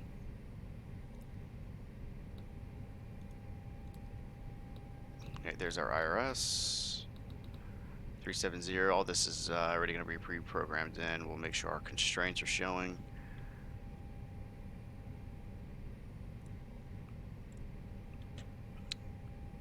And yep, should be good there. Airtime's right at an hour. That is perfect. All right, so let's lose the gate. APU is good to go. We need to get our fuel pumps turned on. Make sure those are nice and bright, ready to go. Beacon light on. Excellent. We're going to push and face the left. Hey, Captain, let me know where you want this thing. Is that really how I did it before?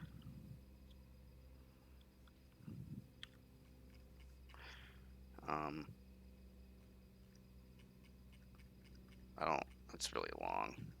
We're just going to do this. I'm lazy today. Great news, Captain. Your tow's coming. It's the best news.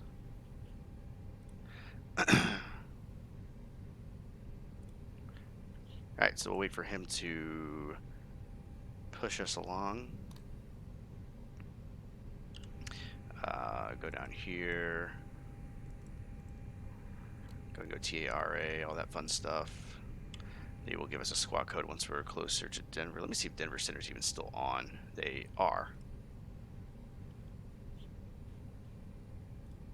Which is fantastic. And we'll be in his airspace relatively quickly. About 20 minutes or so. Once we're in the air. All right, looks like the doors and hatches are closed and we're ready to connect.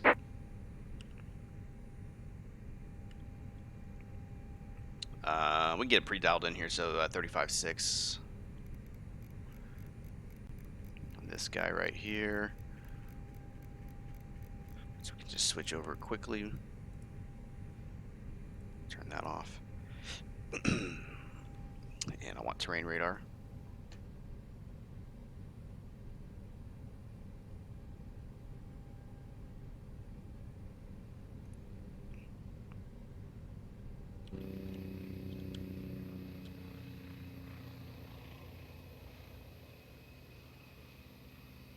Welcome aboard, Captain. Toes connected, bypass pins inserted.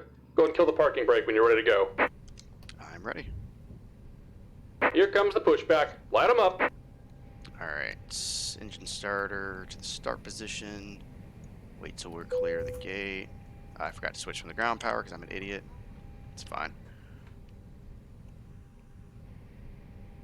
Alright, start number 2.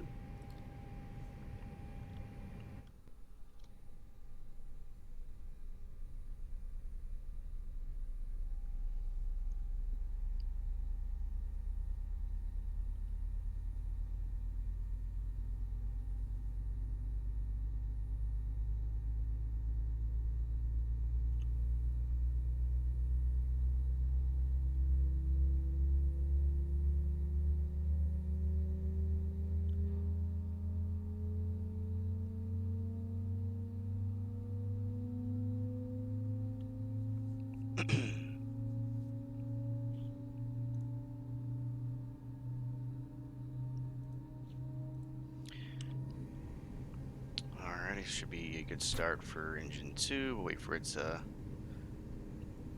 tell us as much. There it is. Let's start number 1.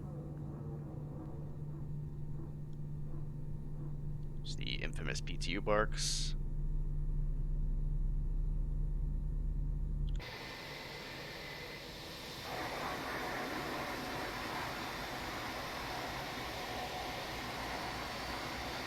Dude, some of these pushback toes have no chill, man.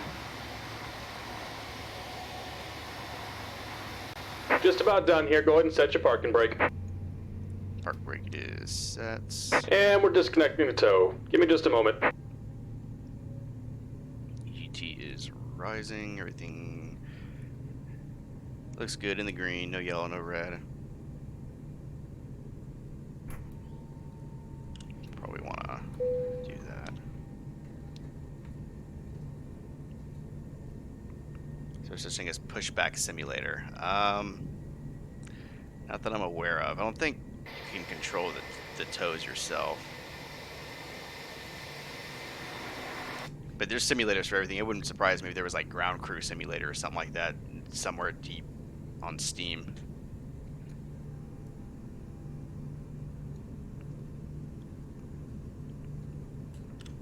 And we're disconnected. Signal and pin on the left. Take it easy and have a safe flight. Thank you. Auto brake set to max. Speed brakes are armed. Flaps. Uno.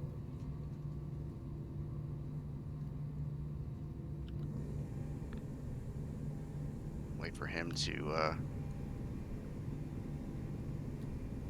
tell us everything's going to be okay. Perfect. Flaps are set. Engine starter to normal. Let's do our flight control check. Full right, full left, back, neutral, forward, neutral, right rudder, left rudder.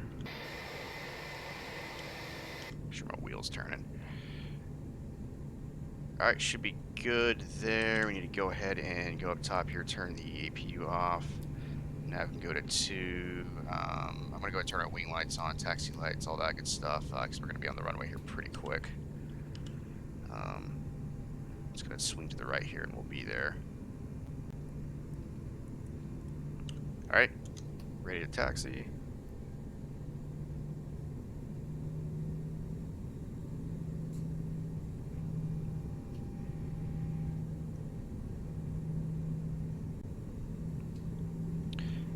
Go do our cabin check. And takeoff configuration is good. No blue on the ECAM. Get over here to the proper taxiway. Everything looks clear here.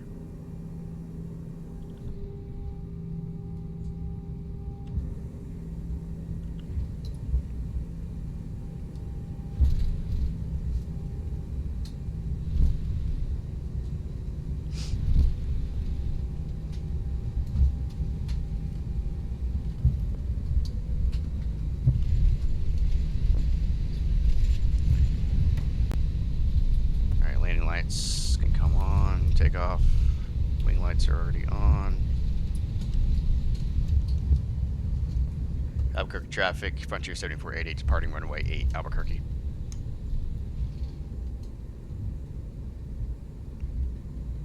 Start a clock.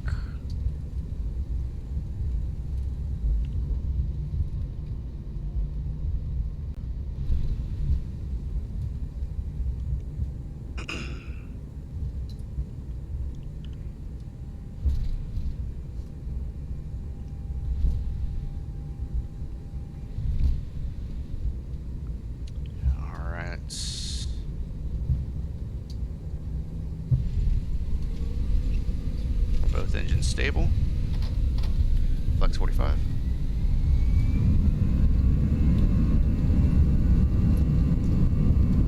Takeoff power is set. Airspeed's alive.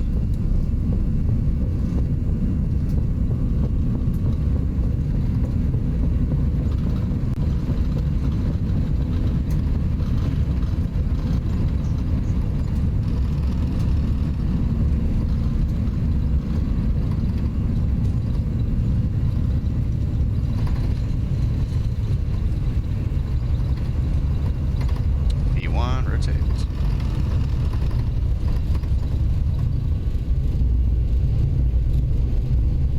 Positive climb, gear is up.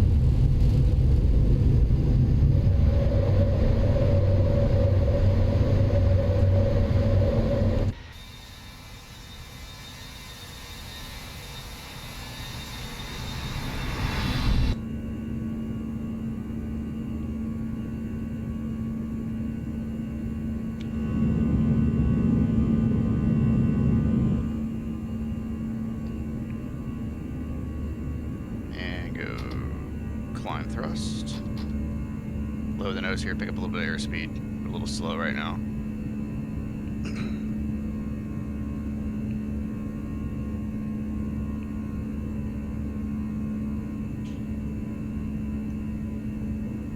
Left hand turn.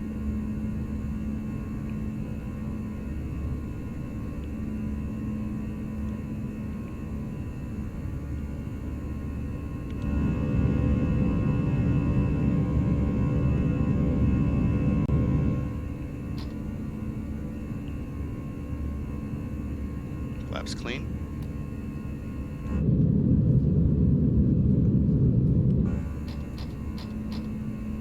Yo, chill, throttles.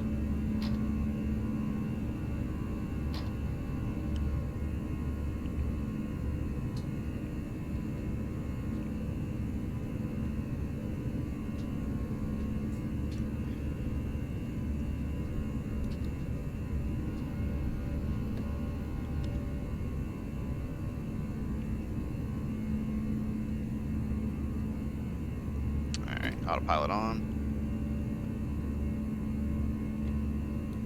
Usually like to do the first couple little twists and turns and then just kind of let the autopilot do its thing. And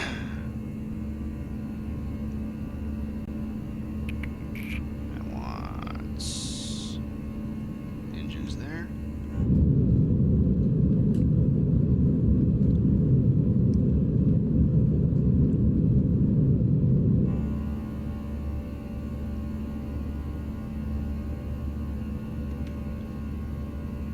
really want a challenging approach, if you do like the RNAV, it's like Yankee or Zulu onto runway 26, which is the opposite side of 8.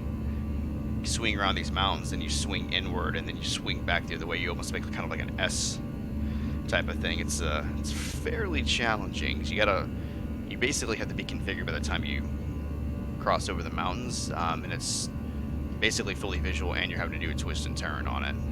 So it's pretty, for me, it's challenging at least. We are over 10,000 feet. All those can come off. Alright, so like I said, flight time is right at about an hour.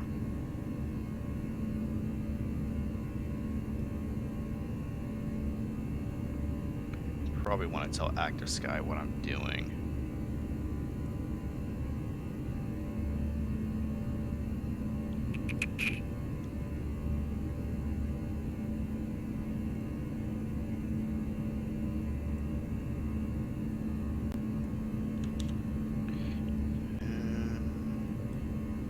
Go to flight plan.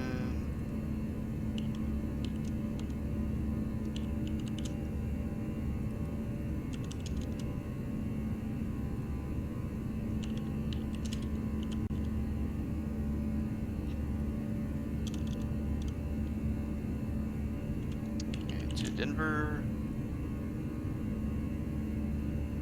Oh, great. Okay, there it goes. Jesus.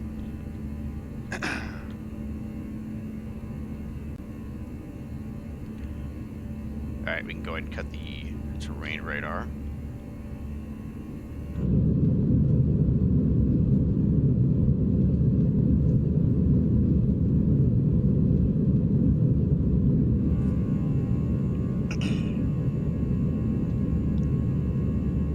Gotta admire the roar of the CFM 56s.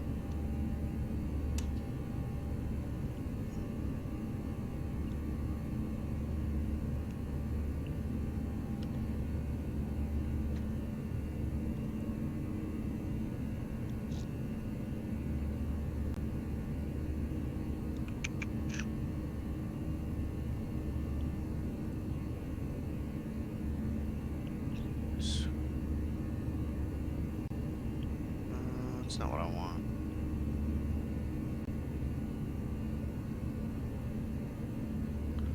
Logbook. Let's see.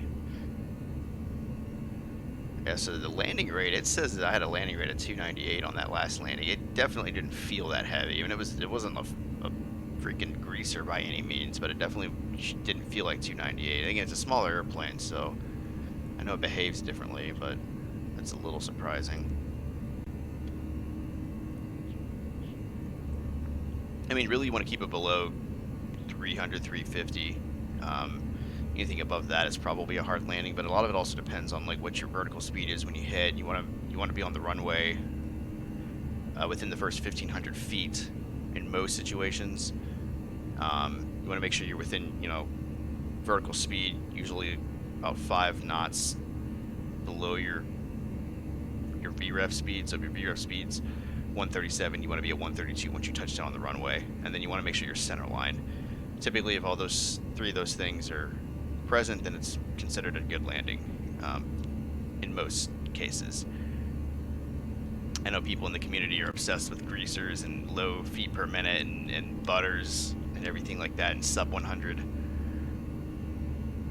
landings, but that is in the real world, that is not really measurable, and from what I've read, it actually can do damage to your landing gear, because the slower you hit the runway, it'll wobble the gear.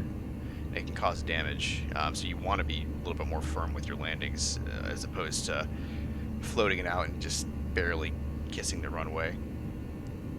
It's actually better for the plane to be a little bit more on the firm side. And plus, floating is incredibly dangerous. If you're well past the touchdown zone and you're floating it out, I mean, it's a go around, 100%.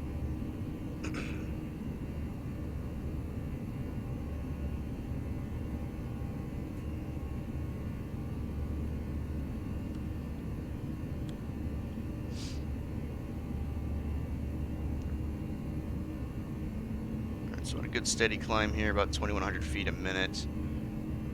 We'll hit the top of climb here in about 85-ish, 90-ish miles or so. And we'll cruise for about 80 miles, give or take.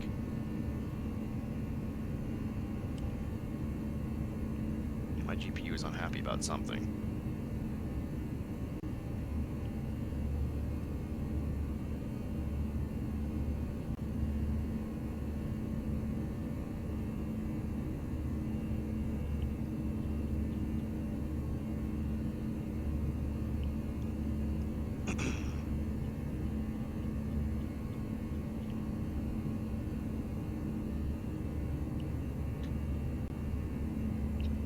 Push back my I'm not gonna ask.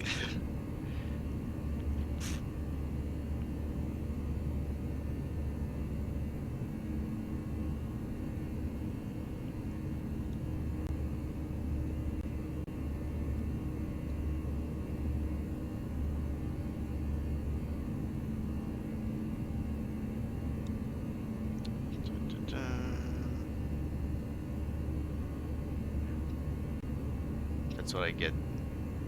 That's what I get the sensation when I see Ben. Oh, Jesus.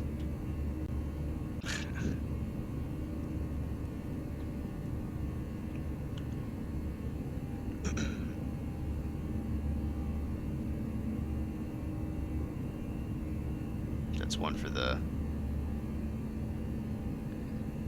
night. I'm assuming you meant to say night. Nift. Night. Oh, there. Okay. Night.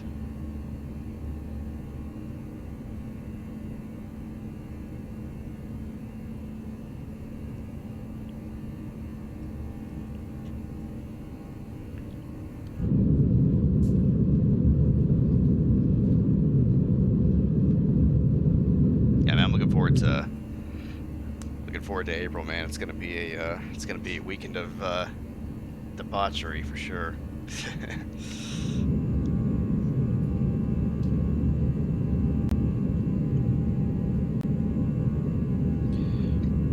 What are the stars doing right now?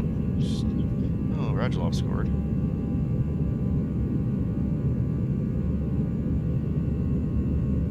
Twice. He scored twice. Still losing 4-3 though.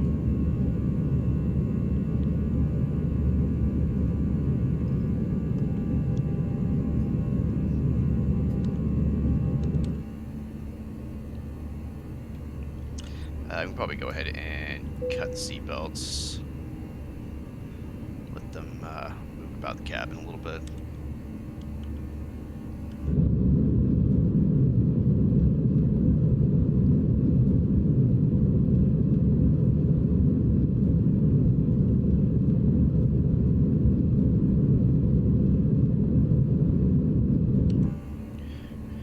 To upload some. I've got like 4 flights I gotta upload to YouTube. I gotta get it figured out. Just haven't had time.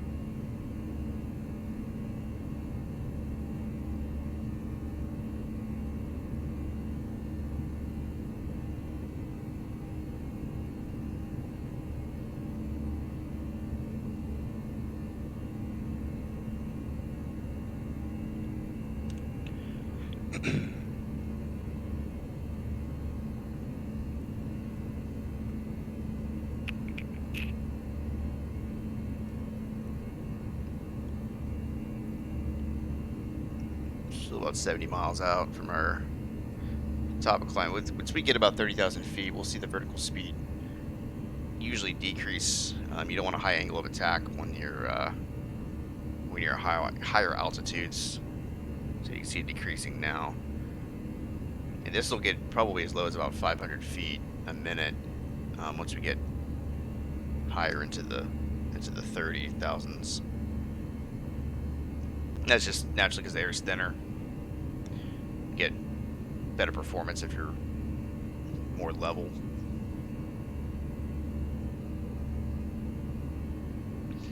The winds are being generous tonight.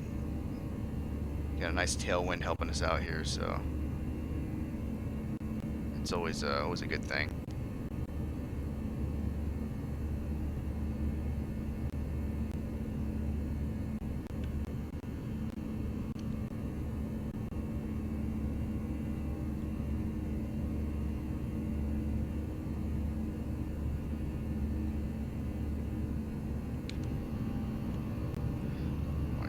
telling me that for? It's weird.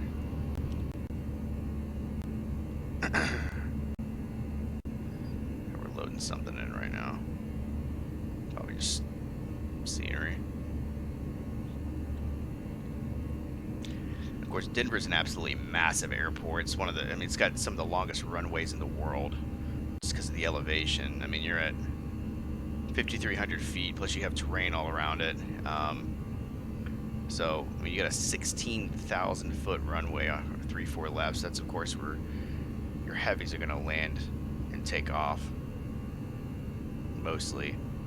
It's usually 12,000 feet is pretty good, though, but you want the longer runway just in case.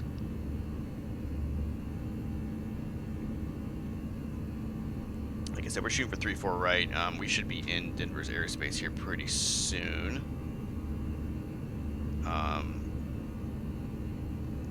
Let me double check flight. Double check flight aware again and make sure that Denver's still landing north.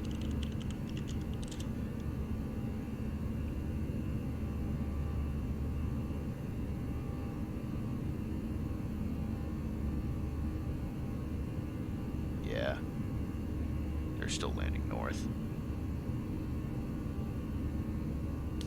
So it's just going to come down to, I mean, I can always request 3-4 right if I don't feel like configuring it, but I mean, we'll see what he assigns us and go from there. Not too worried about it. We should be entering his airspace in here pretty soon. Get a little ATC on our way in for the last flight of the evening.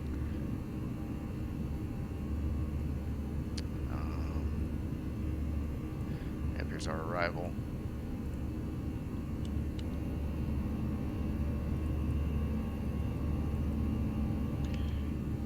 So we're looking, coming from Brazos, so bumpy, we gotta be at 270. 270, perfect.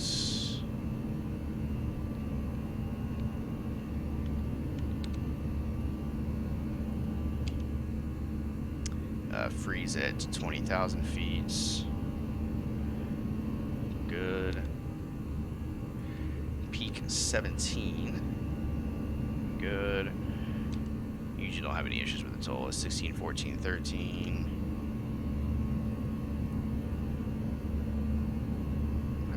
Yep.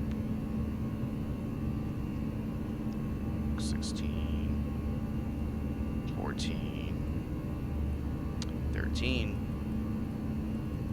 That's what I like to see. I have some FMC that I don't have to micromanage.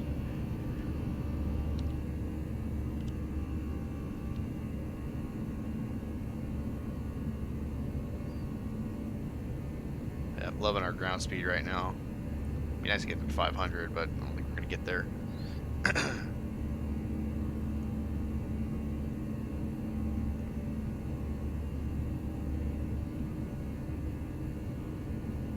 Squawking Charlie, right? Yeah.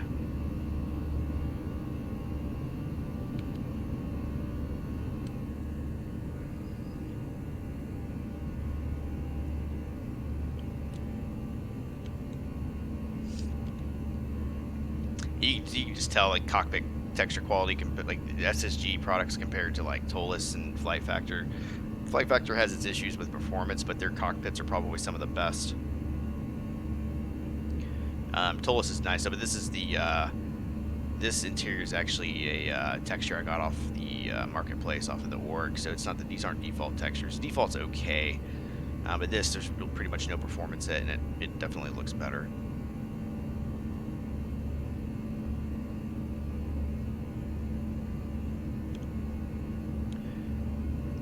And you just tell, like, the seats, you look at the seats and there's, you know, that looks pretty real. Most of everything's modeled in here. You know, the circuit breaker panel looks good.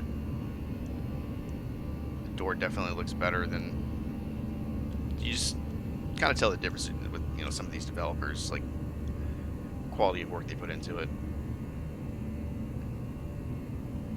Titty bits, what? Maybe I'll make you a custom Nightbot command.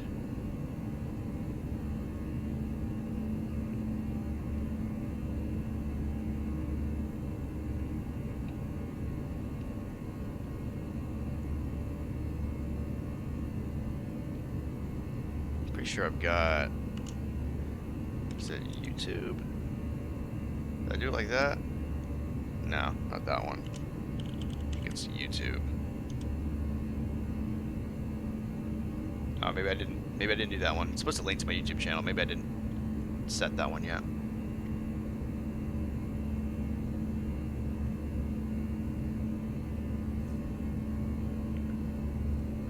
I know we have uptime.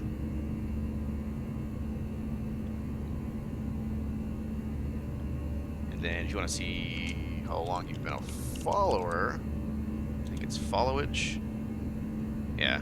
It won't let me do it because I'm looking up myself, but if you're ever curious how long you've been following me, then you can type that command in.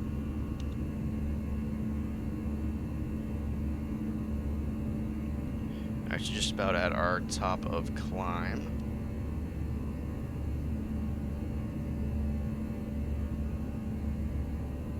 Usually can't follow themselves. Of course I can.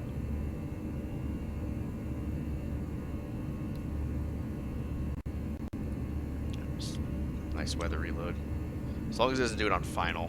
I've running on default weather. It always did it to me on short final.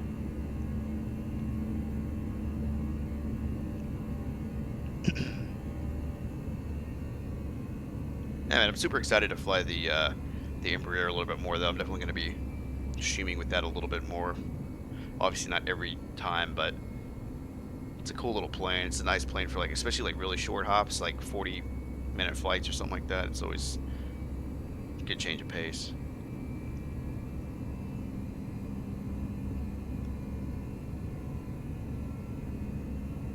Yeah, it behaved pretty well tonight. It was nice to have a little variety instead of just flying Boeing and Airbus every other, well, really the 737 and then like an A319 every night.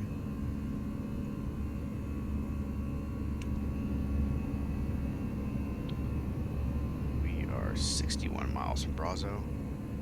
No, past Brazo already. Why does it say? Oh, we're 60 miles from the next waypoint. Sorry, I misread that. Holy FPS.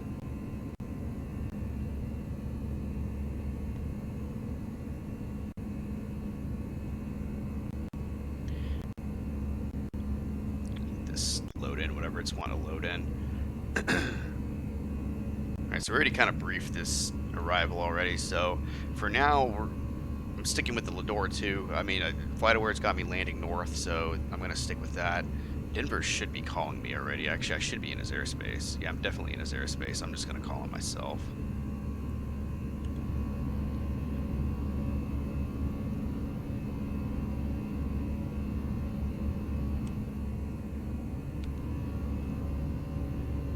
What's my next? 10% a good evening. Frontier 7488. Flight level 370. 57 miles from Monarch. Frontier Flight 7488 Denver Center. I'm actually going to be closing here in about 5 minutes. Change that, go to Unicom 2282. Alright, back to advisory. Appreciate it. Frontier 7488. United 1035, runway 34 right, clear to land. Wasn't that just cute timing?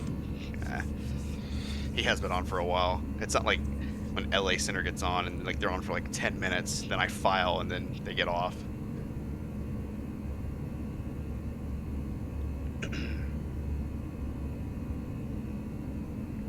Alright, so basically no ATC coverage tonight, and it's disappointing, but the West Coast really doesn't get a lot of love on VATSIM. I don't know if that's because of like Pilot Edge or what, but there's not a lot of activity tonight. It's a Wednesday night, so I mean Cleveland Center's on. They've been on all night, actually. Cleveland Center has been on for 4 hours. 4 hours. Houston Center's on 45 minutes. That's it. Denver Center's been on. How long has he been on for? About 2.5 hours. So, yeah, nobody on the East Coast is on.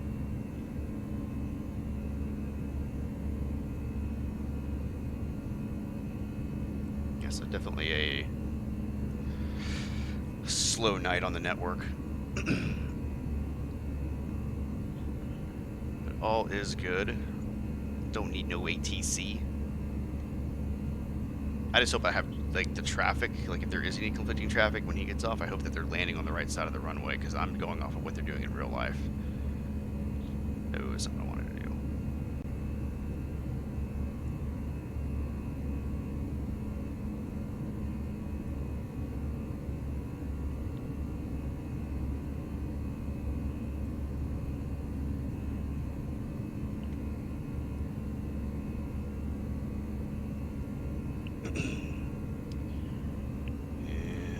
Pull up Denver weather here one more time. I hit enter. Temperature 3005, winds 110 at 4. It's actually pretty tame for Denver because mountains create all kinds of wind issues. So I'm surprised that the winds are that tame. Visibility 10 miles, clouds broken 6, broken 7,500, no precipitation.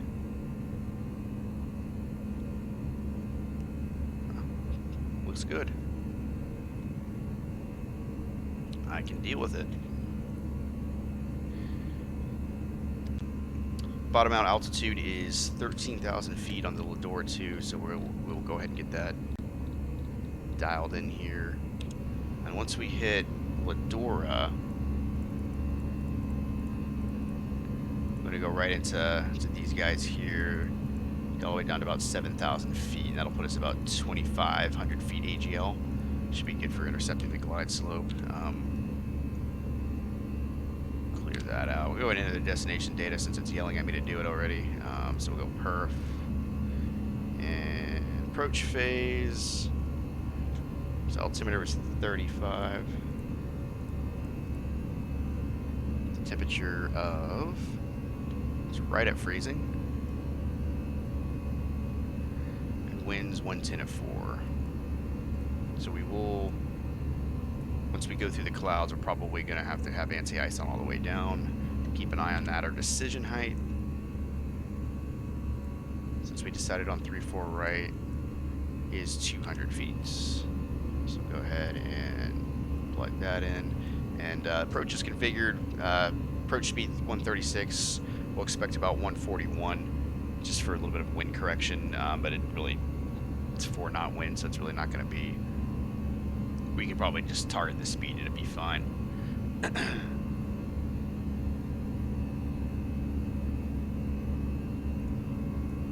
All right, good deal.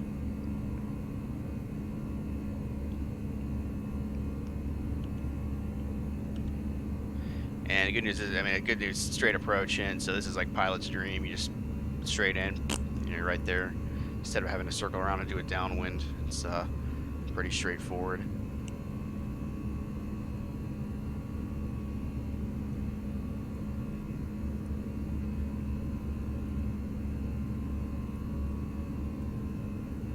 If you want maximum taxiing efficiency, you could land 3-5 left, and then probably have a little bit less of a taxi time. That's fine. We'll probably exit here, taxi for a little bit. That won't be that bad.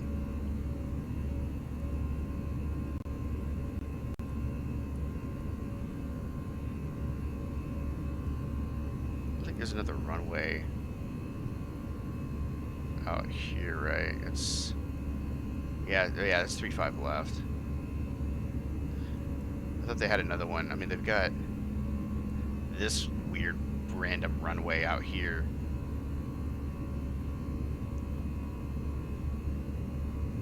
So like if you land going this way, you got a taxi here. It's not the worst. I know like DFW, like it's got bigger terminals than this. Obviously the runways aren't as long, but DFW's got like their runways, like I think like the left side runways are like way the hell out there. You gotta cross like 2 runways plus like a huge area. Almost nobody lands out there though.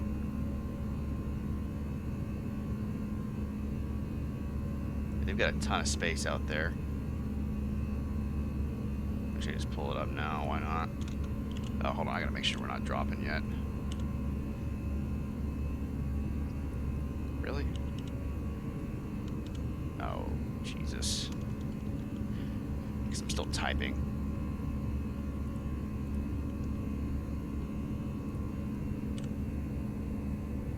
Oh, no, we're not there yet. Still about 30 miles out. But like DFW, get rid of these Albuquerques.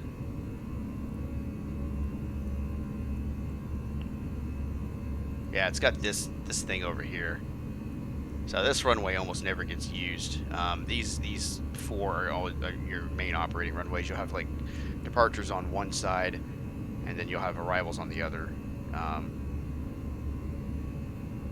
And usually they depart, I believe, from the inner runways. They arrive on the outer runways. I think that's how most airports do it. I didn't do it that way this time. But then you got this thing like way out here. Yeah, 35 right, 17 left. You got another one that goes like kind of 45-degree angle of those ones.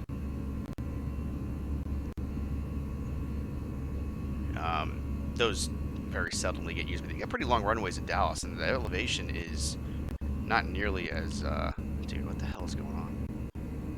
The elevation's not nearly as high as like it is in Denver, but Dallas has really long runways. But I mean, they've got cargo, they got everything running out of DFW, so it doesn't surprise me. A lot of heavies, a lot of A380s coming in. Dude, we are loading something in here that's not, my CPU is not enjoying. Okay, there it goes.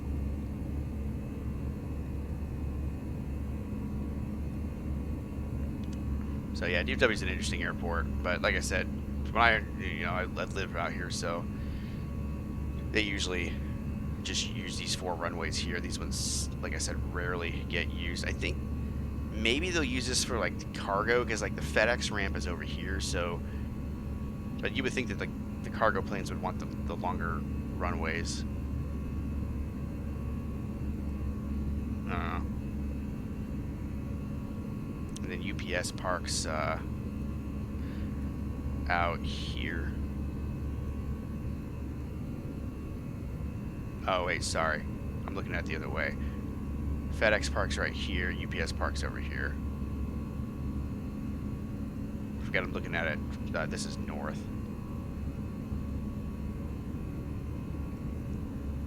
Don't ask me about Denver because I don't know where anybody parks out there.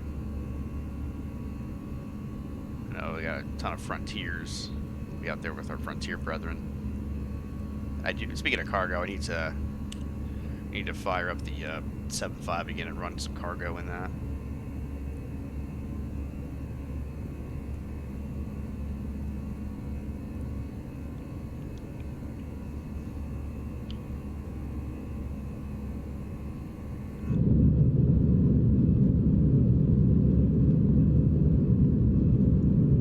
Some of those mountains out there.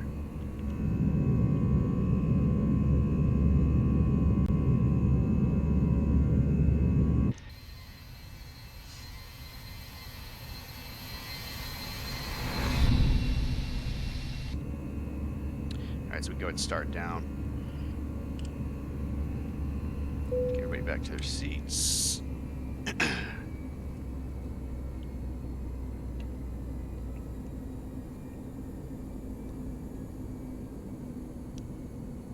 Keep an eye on airspeed, but the Airbus usually does a pretty good job of staying out of the red here, so shouldn't be an issue.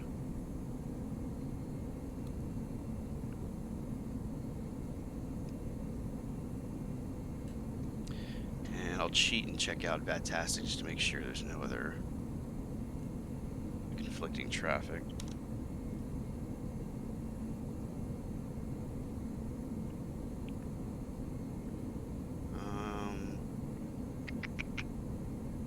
Alright, so I got a Delta plane that's actually, we may cut it a little close. I think I'm going to beat him though.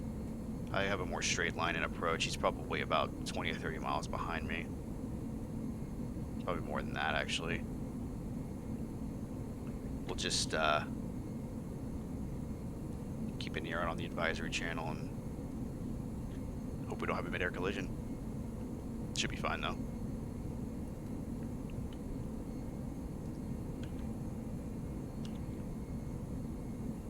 Alright, so I'm going to go and turn our anti-ice on because we're going to be going through some soup here, and it is definitely below freezing. Minus 24 degrees Celsius.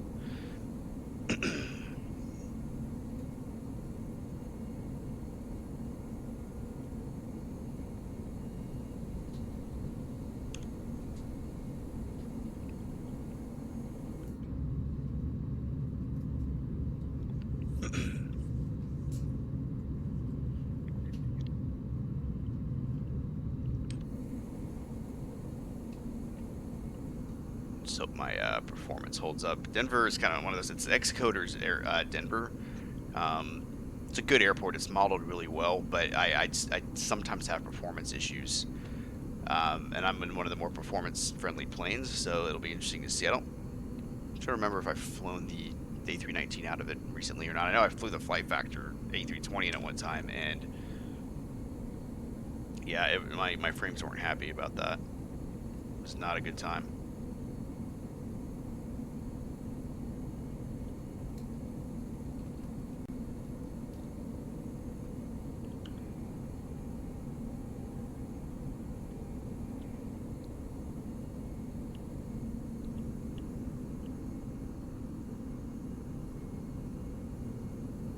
Just gonna take a wild assumption and assume those are the Rocky Mountains.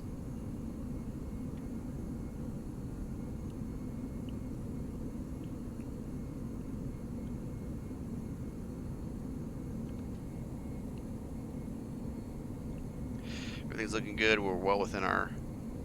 We're a little high, just a hair on the descent, but it looks like it's leveling out. We're good on speed. I don't know if I've ever oversped this plane. It usually holds up pretty well, even with a tailwind. It's got to be a pretty severe tailwind for me to have to bust out the speed brakes, though.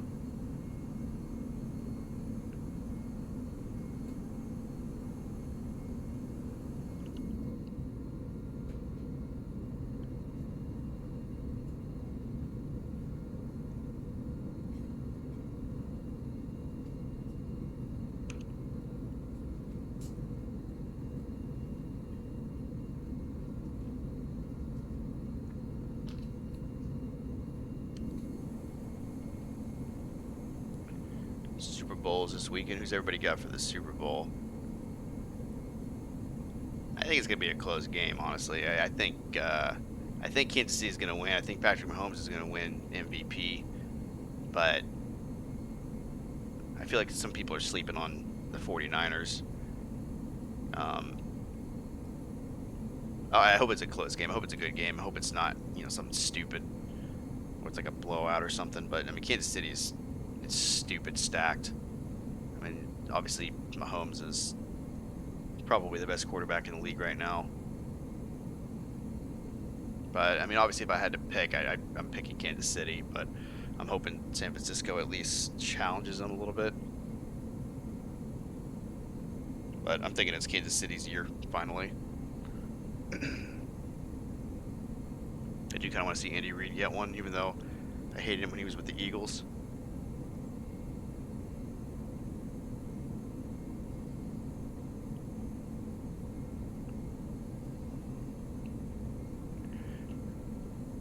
Yeah, so once we hit here, we can just go direct into the arrival, nice and easy.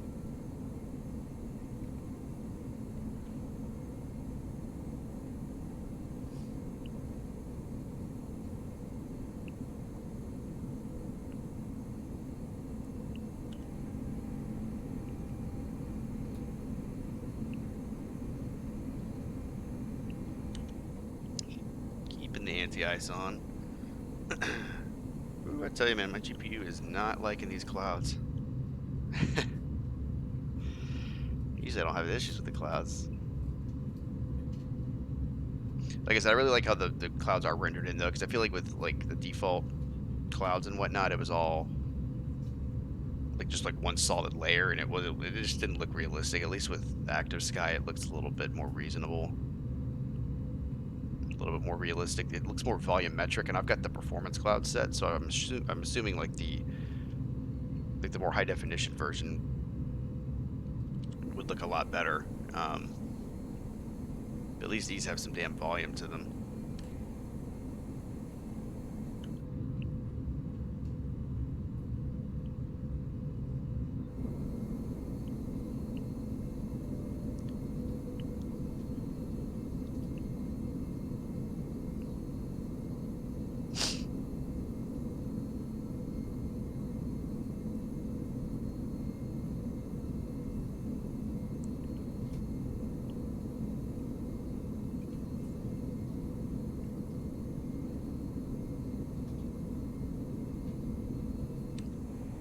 What's our air temperature looking like? I'm still below freezing, still well below freezing.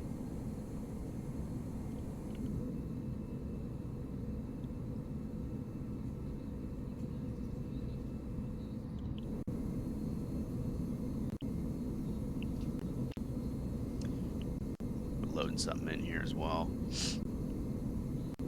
Yikes, okay.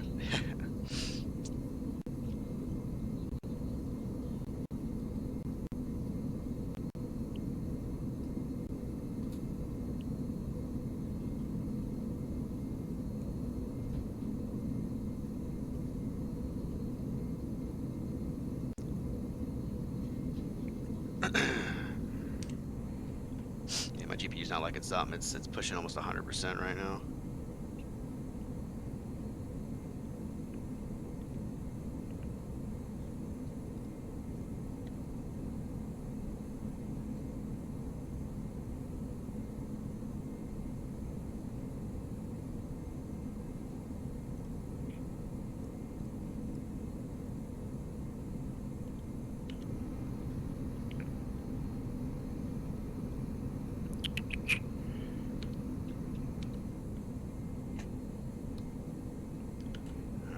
So let me see what the cloud layer is saying again.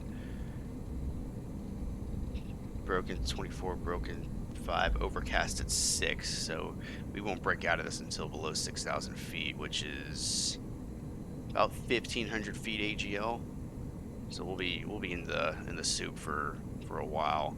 We're gonna have to keep anti-ice on almost the whole way because of the outside air temperature. It's 34 degrees on the ground now. It's actually snowing is what it's saying on here, but I'm thinking that if there's precipitation, and obviously we're coming out of freezing temperatures, there's a good chance there's icy conditions. So yeah, we're gonna keep anti-ice on pretty much the whole way.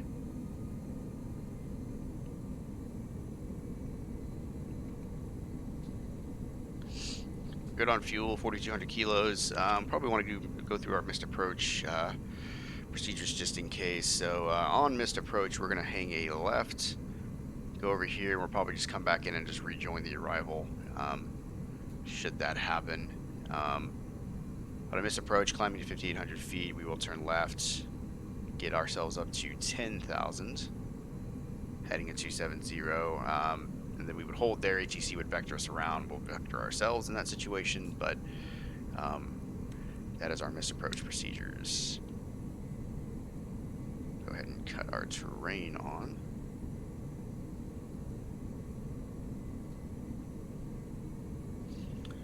Go altimeter 3006.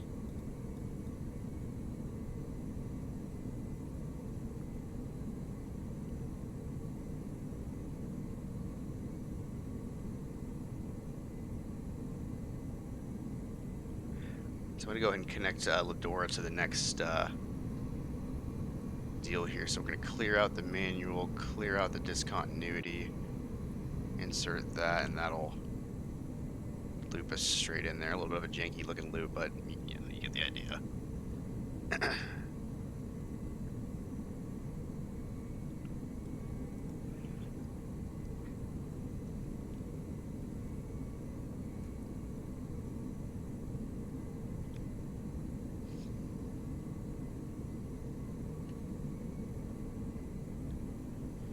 And we'll go auto brakes low.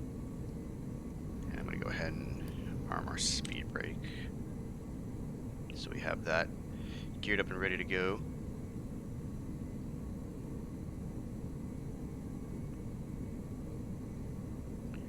So there's some rain. And if X-Plane modeled snow in, it would probably be sleet or snow.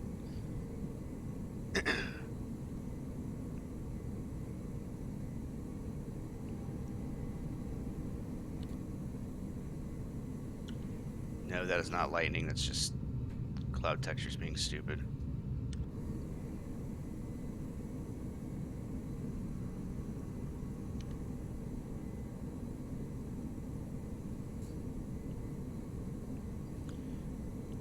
And clouds are still overcast 6,000. So again, keep in mind that Denver's elevation is 5,300 feet. So actually, with that overcast, it's going to be about 650, about 650 feet AGL when we'll break out of it, according to the METAR. So this is where you want to have ILS approaches.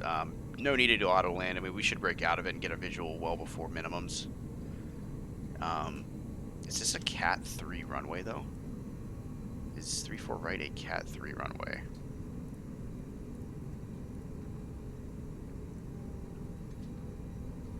For right is Cat 3. So we could, if we really wanted to, we could turn on the second autopilot and it'll grab onto the land 3 mode and auto land us. But if the ceiling was any lower, then I would consider it. But I don't like doing auto lands if I don't need to. Just like having control of the airplane myself.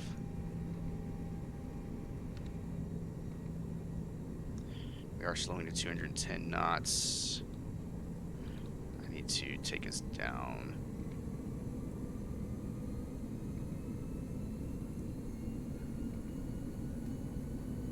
Got us on 7,000 feet here. We'll start descending once we hit Ladora here. And we are about 35 miles out from the airport at this point.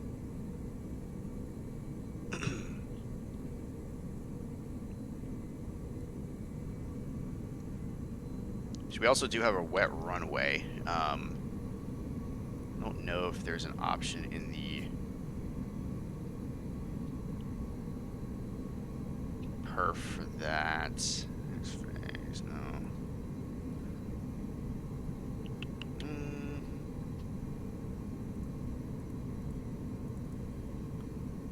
Yeah, no. I don't. Unless I'm just not seeing it. It would be in the performance page.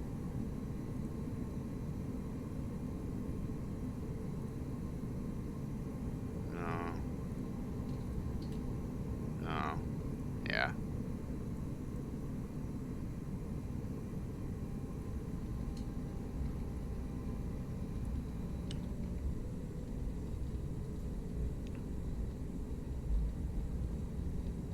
That's making that turn here.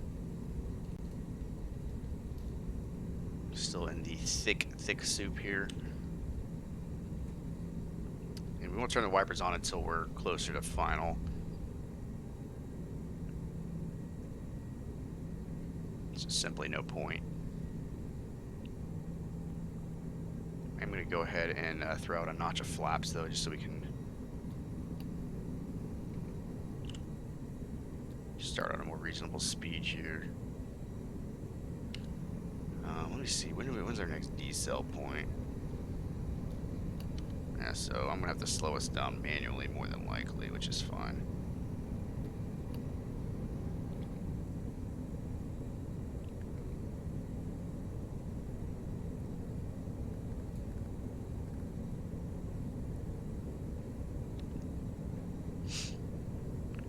So we are still on the drop here.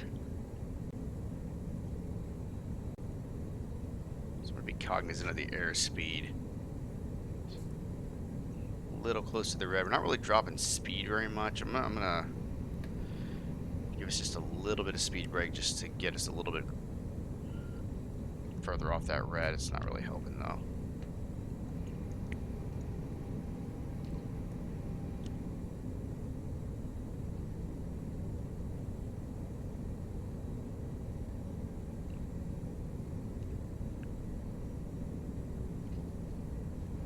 flaps out, right? I got flaps out and speed brakes out. I'm not slowing down, and I've got a headwind. Not descending that quickly. Let's slow it down now. Go ahead and pull that back in. I'm going to go ahead and arm our localizer. Localizer.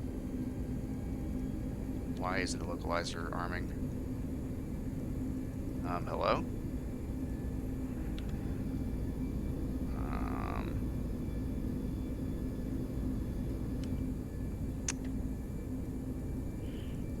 What the hell? Dude, I may have to do this visual. If I can't get the localizer to turn on. Approach. Dude, it's bugged out. Am I not in range? It shouldn't matter. I should still be able to arm it.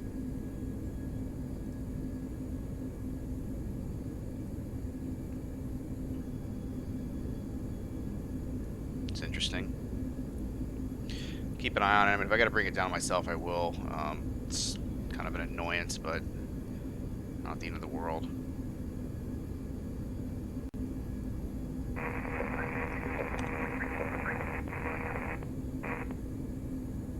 I don't know what he said. I'm actually just going to disconnect from VATSIM. I'm not going to deal with the traffic right now. I'm already trying to... Okay, there's localizer. I don't think I had it. It's probably because I didn't pick it up yet. I thought I already had the diamonds. That's my fault. We are on the localizer. I'm going to arm approach mode. And again, this is Cat 3 capable. I mean, I got a visual of the ground here, so I'm not terribly worried about it at this point. I am going to go ahead and get us slowed down, though. Actually, we need to go slower than that. We need to go 170.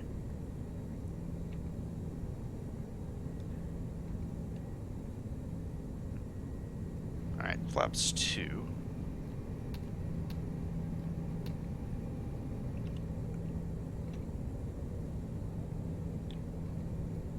About 15 miles out now.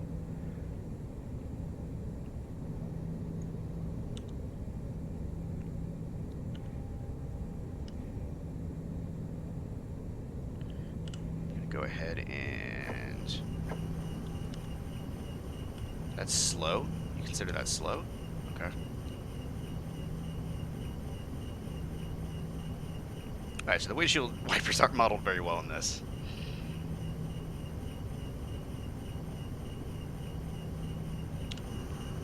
And then we should already be on approach phase, yeah. So.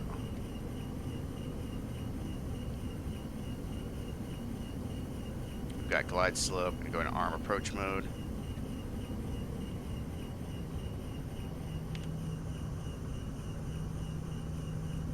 Just approach. Call it 10,000.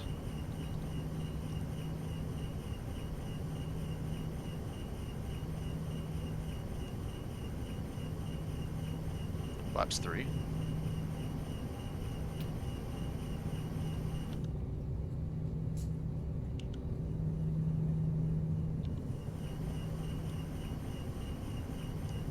Gear down.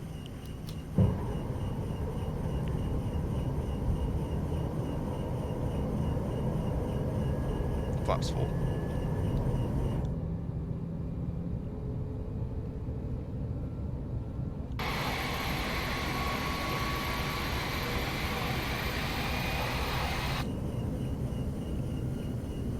It is refreshing seeing the snow.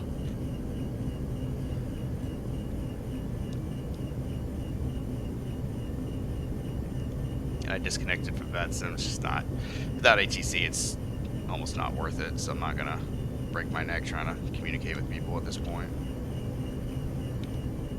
I don't have any more precipitation, so I'm turning those annoying things off. 2,500 feet above ground.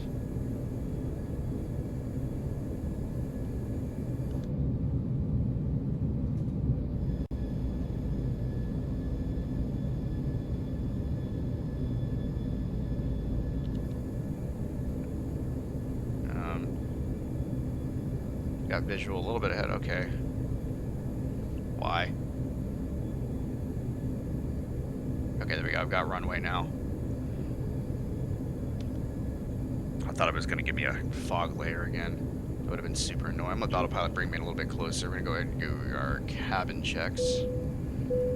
And a landing checklist. Gear down 3 green as indicated. Auto brakes are set to low. Speed brake is armed. Flaps are full. No blue on the E-cam. We are good to get this bird on the ground.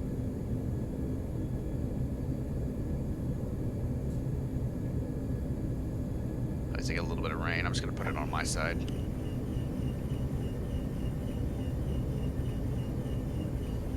Put it on both sides, why not?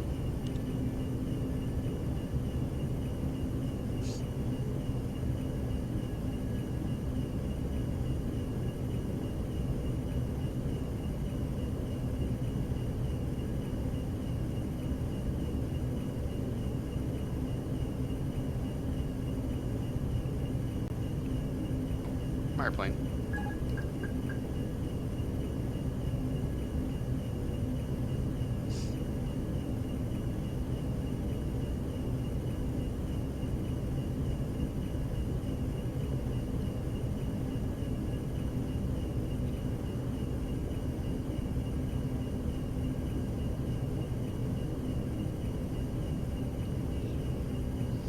I'll try, dear. I'll try to slather you with butter. 1,000 feet is checked.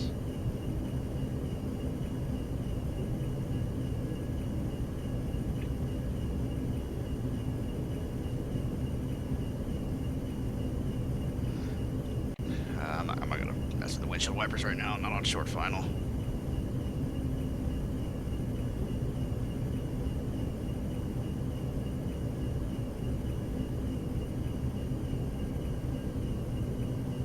Wind is 7 knots off our right nose.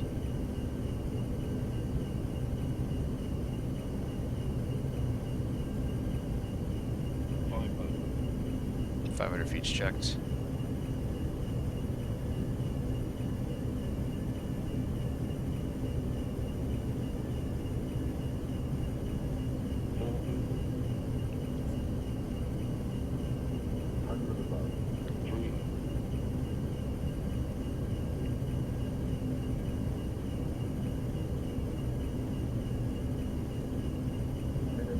Landing.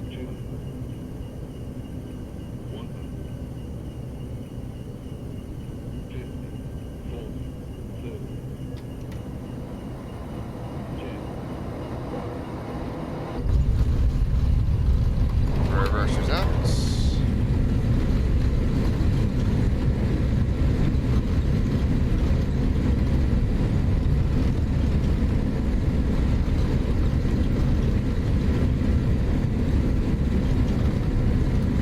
That's 80.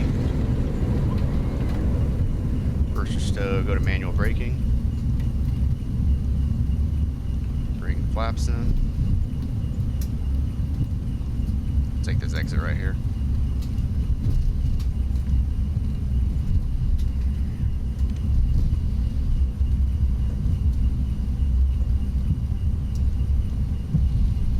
Anti-ice can come off.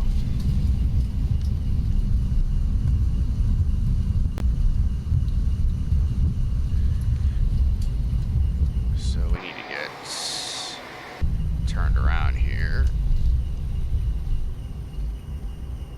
Get these annoying shits off.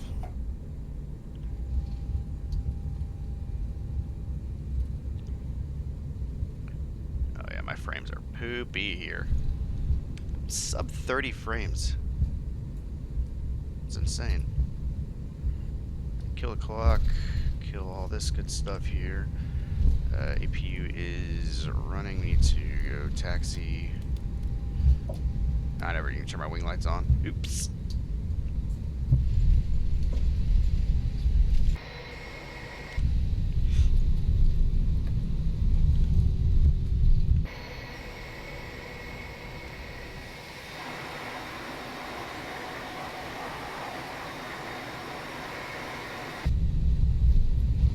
Not like it when I face this direction, like when I'm facing the airport. It's weird because when I face this way, the frames improve. It's really strange.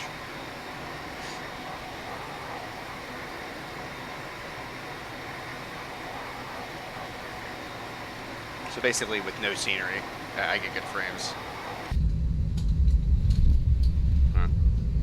Yeah, this airport's not very well optimized though. It's for a pay-where airport. I mean, in the Tollus, I'm getting sub 30 frames. Like, no. And I'm using 50% of my GPU, 50% of my CPU, so that's 100% on the airport optimization. Yeah, that's kind of stupid. So I mean, I love Denver as like a location and flying in and out of Denver, but I'm a performance whore. Like I need frames.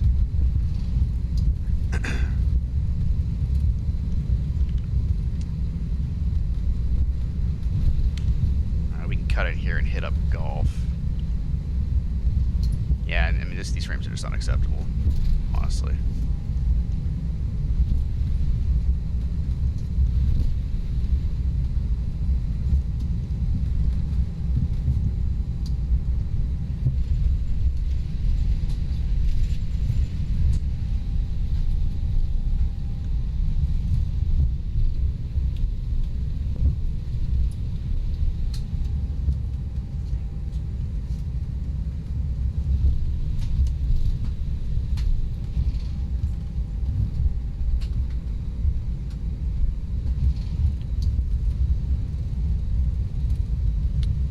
Brake fans can come on. APU bleed is on. And let's continue straight ahead. My 27 FPS. And I don't think this airport... I'll check to see if there's any updates, but I don't think this airport's been updated in a while. You would think that... It's like a $30 airport when I bought it. I think that it would get some optimization updates. Xcoder. I mean, the modeling looks great. Like, I think the airport itself looks good, but if it doesn't perform well, then it doesn't matter. Like, it literally doesn't matter.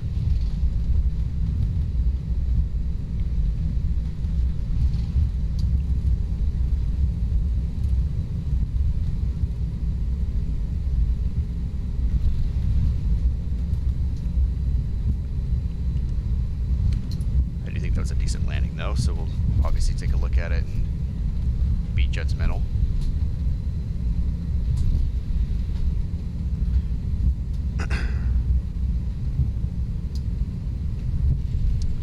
I don't have the slightest idea. I think Frontier actually parks farther down.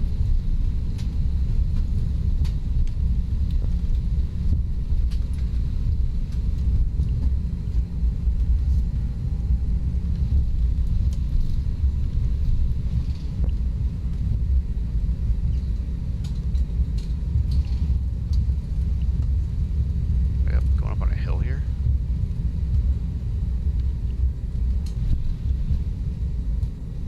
It's a weird little random hill. Pretty sure that's not modeled correctly.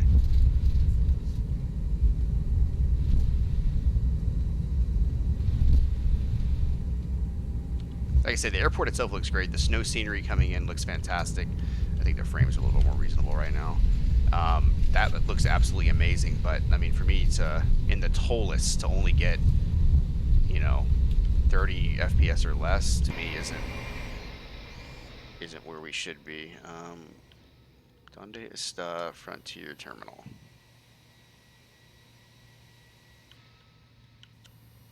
Bro. Alright, we're about to just pick a terminal.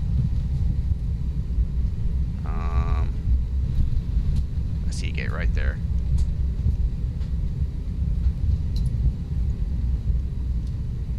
Oh, well, I'm way off the taxi line.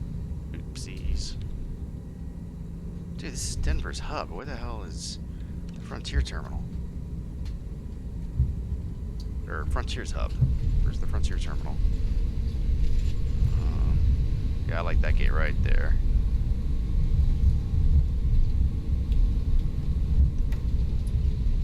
Taxi lights off.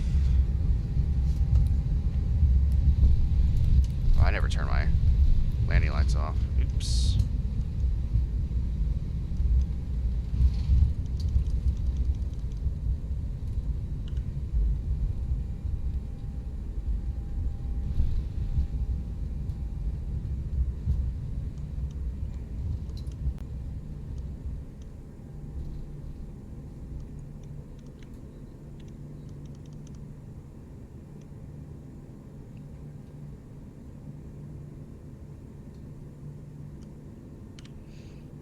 Excellent.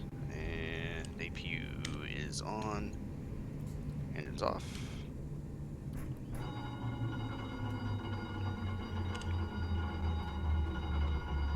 Beacon light come off. Strobes already on auto. Seatbelts off.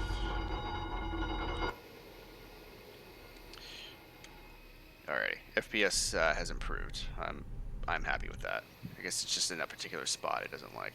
All right, ladies and gentlemen, welcome to Denver, Colorado, where the weather is crappy and snowy. That's supposed to be snow, not rain. Like I said, I think they did a good job with like the snow textures. Obviously, look really good. I'm pretty impressed with that actually, because that's something that's severely lacking in X-Plane is snow and seasons, because it's a big part of like this part of the United States in the Northeast is that you have snow on the ground and it doesn't get modeled in, and it pisses me off. Or it's disappointing, I guess. I'm not gonna rage about it, but it's definitely disappointing.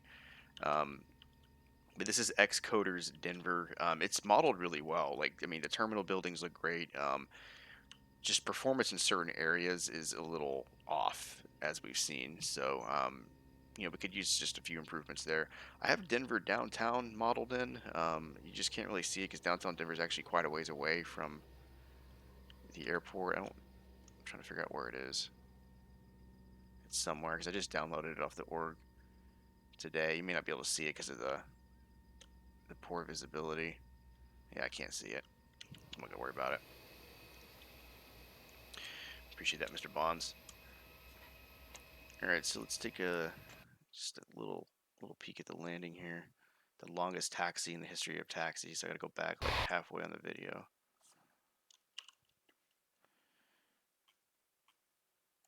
What is that? Oh, it's like is that a car? That looks like a SUV, like an Escalade or something. That's really weird. Anyway.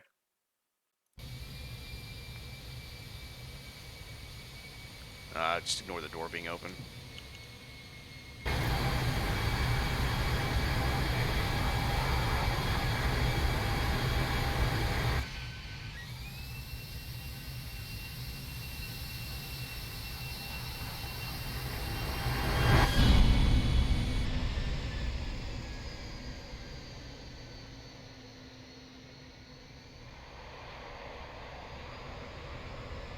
Yeah.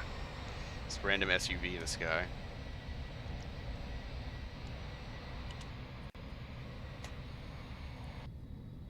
I got a little low there at the end. That's probably why I didn't grease it as much as I wanted to.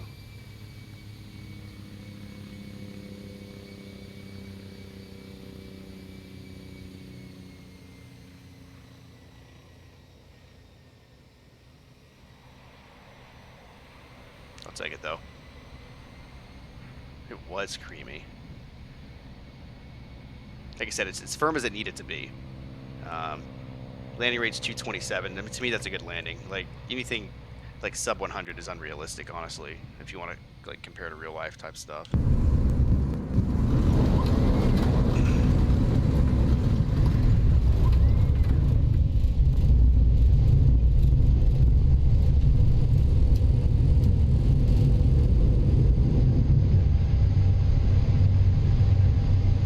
Random SUV all the way up there. What the hell, man?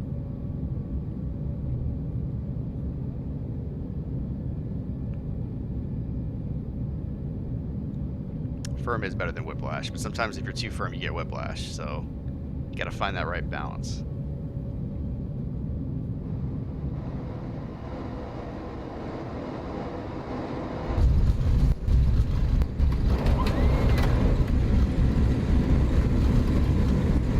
Yeah, ignore that. It's not supposed to be there.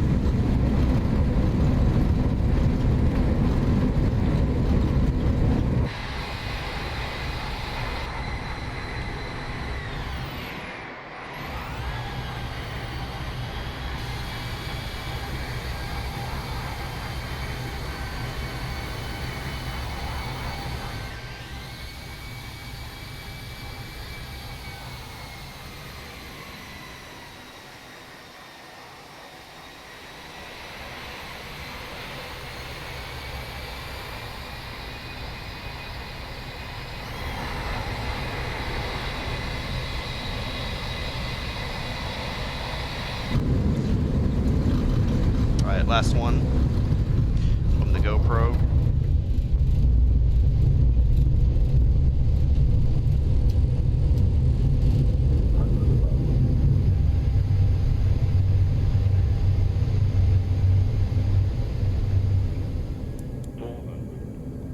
$400.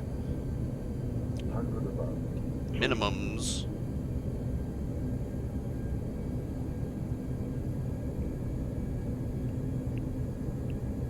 $50, $40, $30.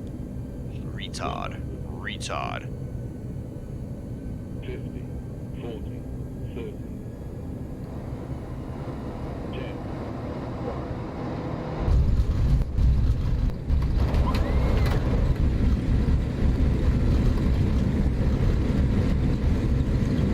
What's up, Risk Games, man? How's your night going?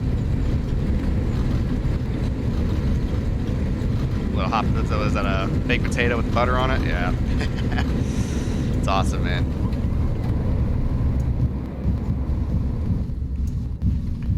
Yeah, does it ever, I don't really give it the opportunity to yell retard at me, because I usually cut the throttles when I'm supposed to, so. Kithrick, what's going on, man? How are you? How's your night going? We are just about to wrap up here. Just finished our last flight of the evening.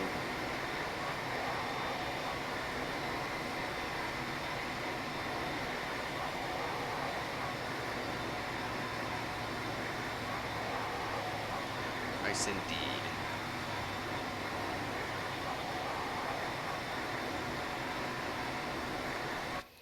Alrighty. The gate sort itself out here. I still would like to know where the hell Frontier parks here. It's their hub. There should be a spot for them, and yet the planes aren't modeled in. And usually, like they are pretty accurate with the modeling.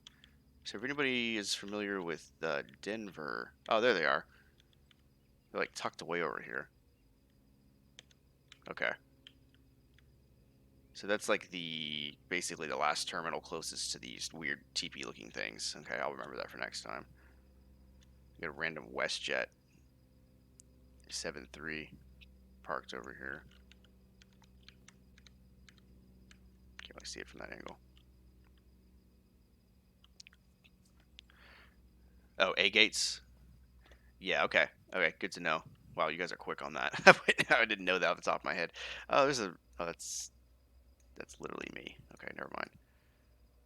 Okay, A gates. Yeah, so I'll just remember closest to the TPs. I don't fly into Denver enough to remember it. Yeah, Risk. We are in the just ruined the TOLUS.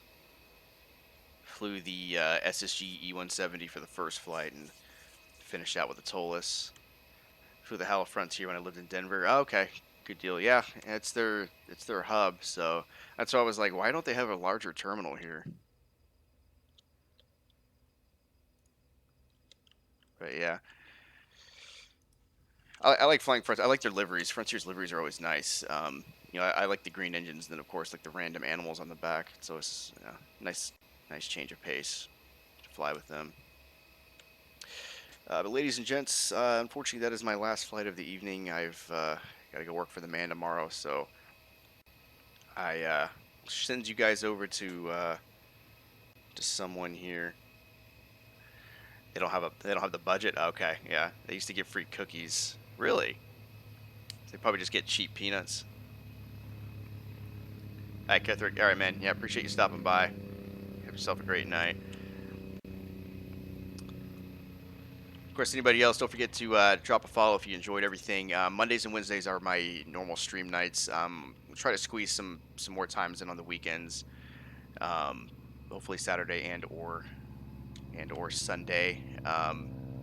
Just depending on personal stuff. This Sunday obviously isn't going to happen with Super Bowl and everything, but I may do like a late night stream Saturday night. So we'll see. Just if you are a follower, just turn your alerts on, and you'll know when I go live. But for sure, Mondays and Wednesday nights around 6:30, usually 7 at the latest Central Time. But I usually try to aim for about 6:30 or so Central Time, Mondays and Wednesdays. Let me see who is on a line here.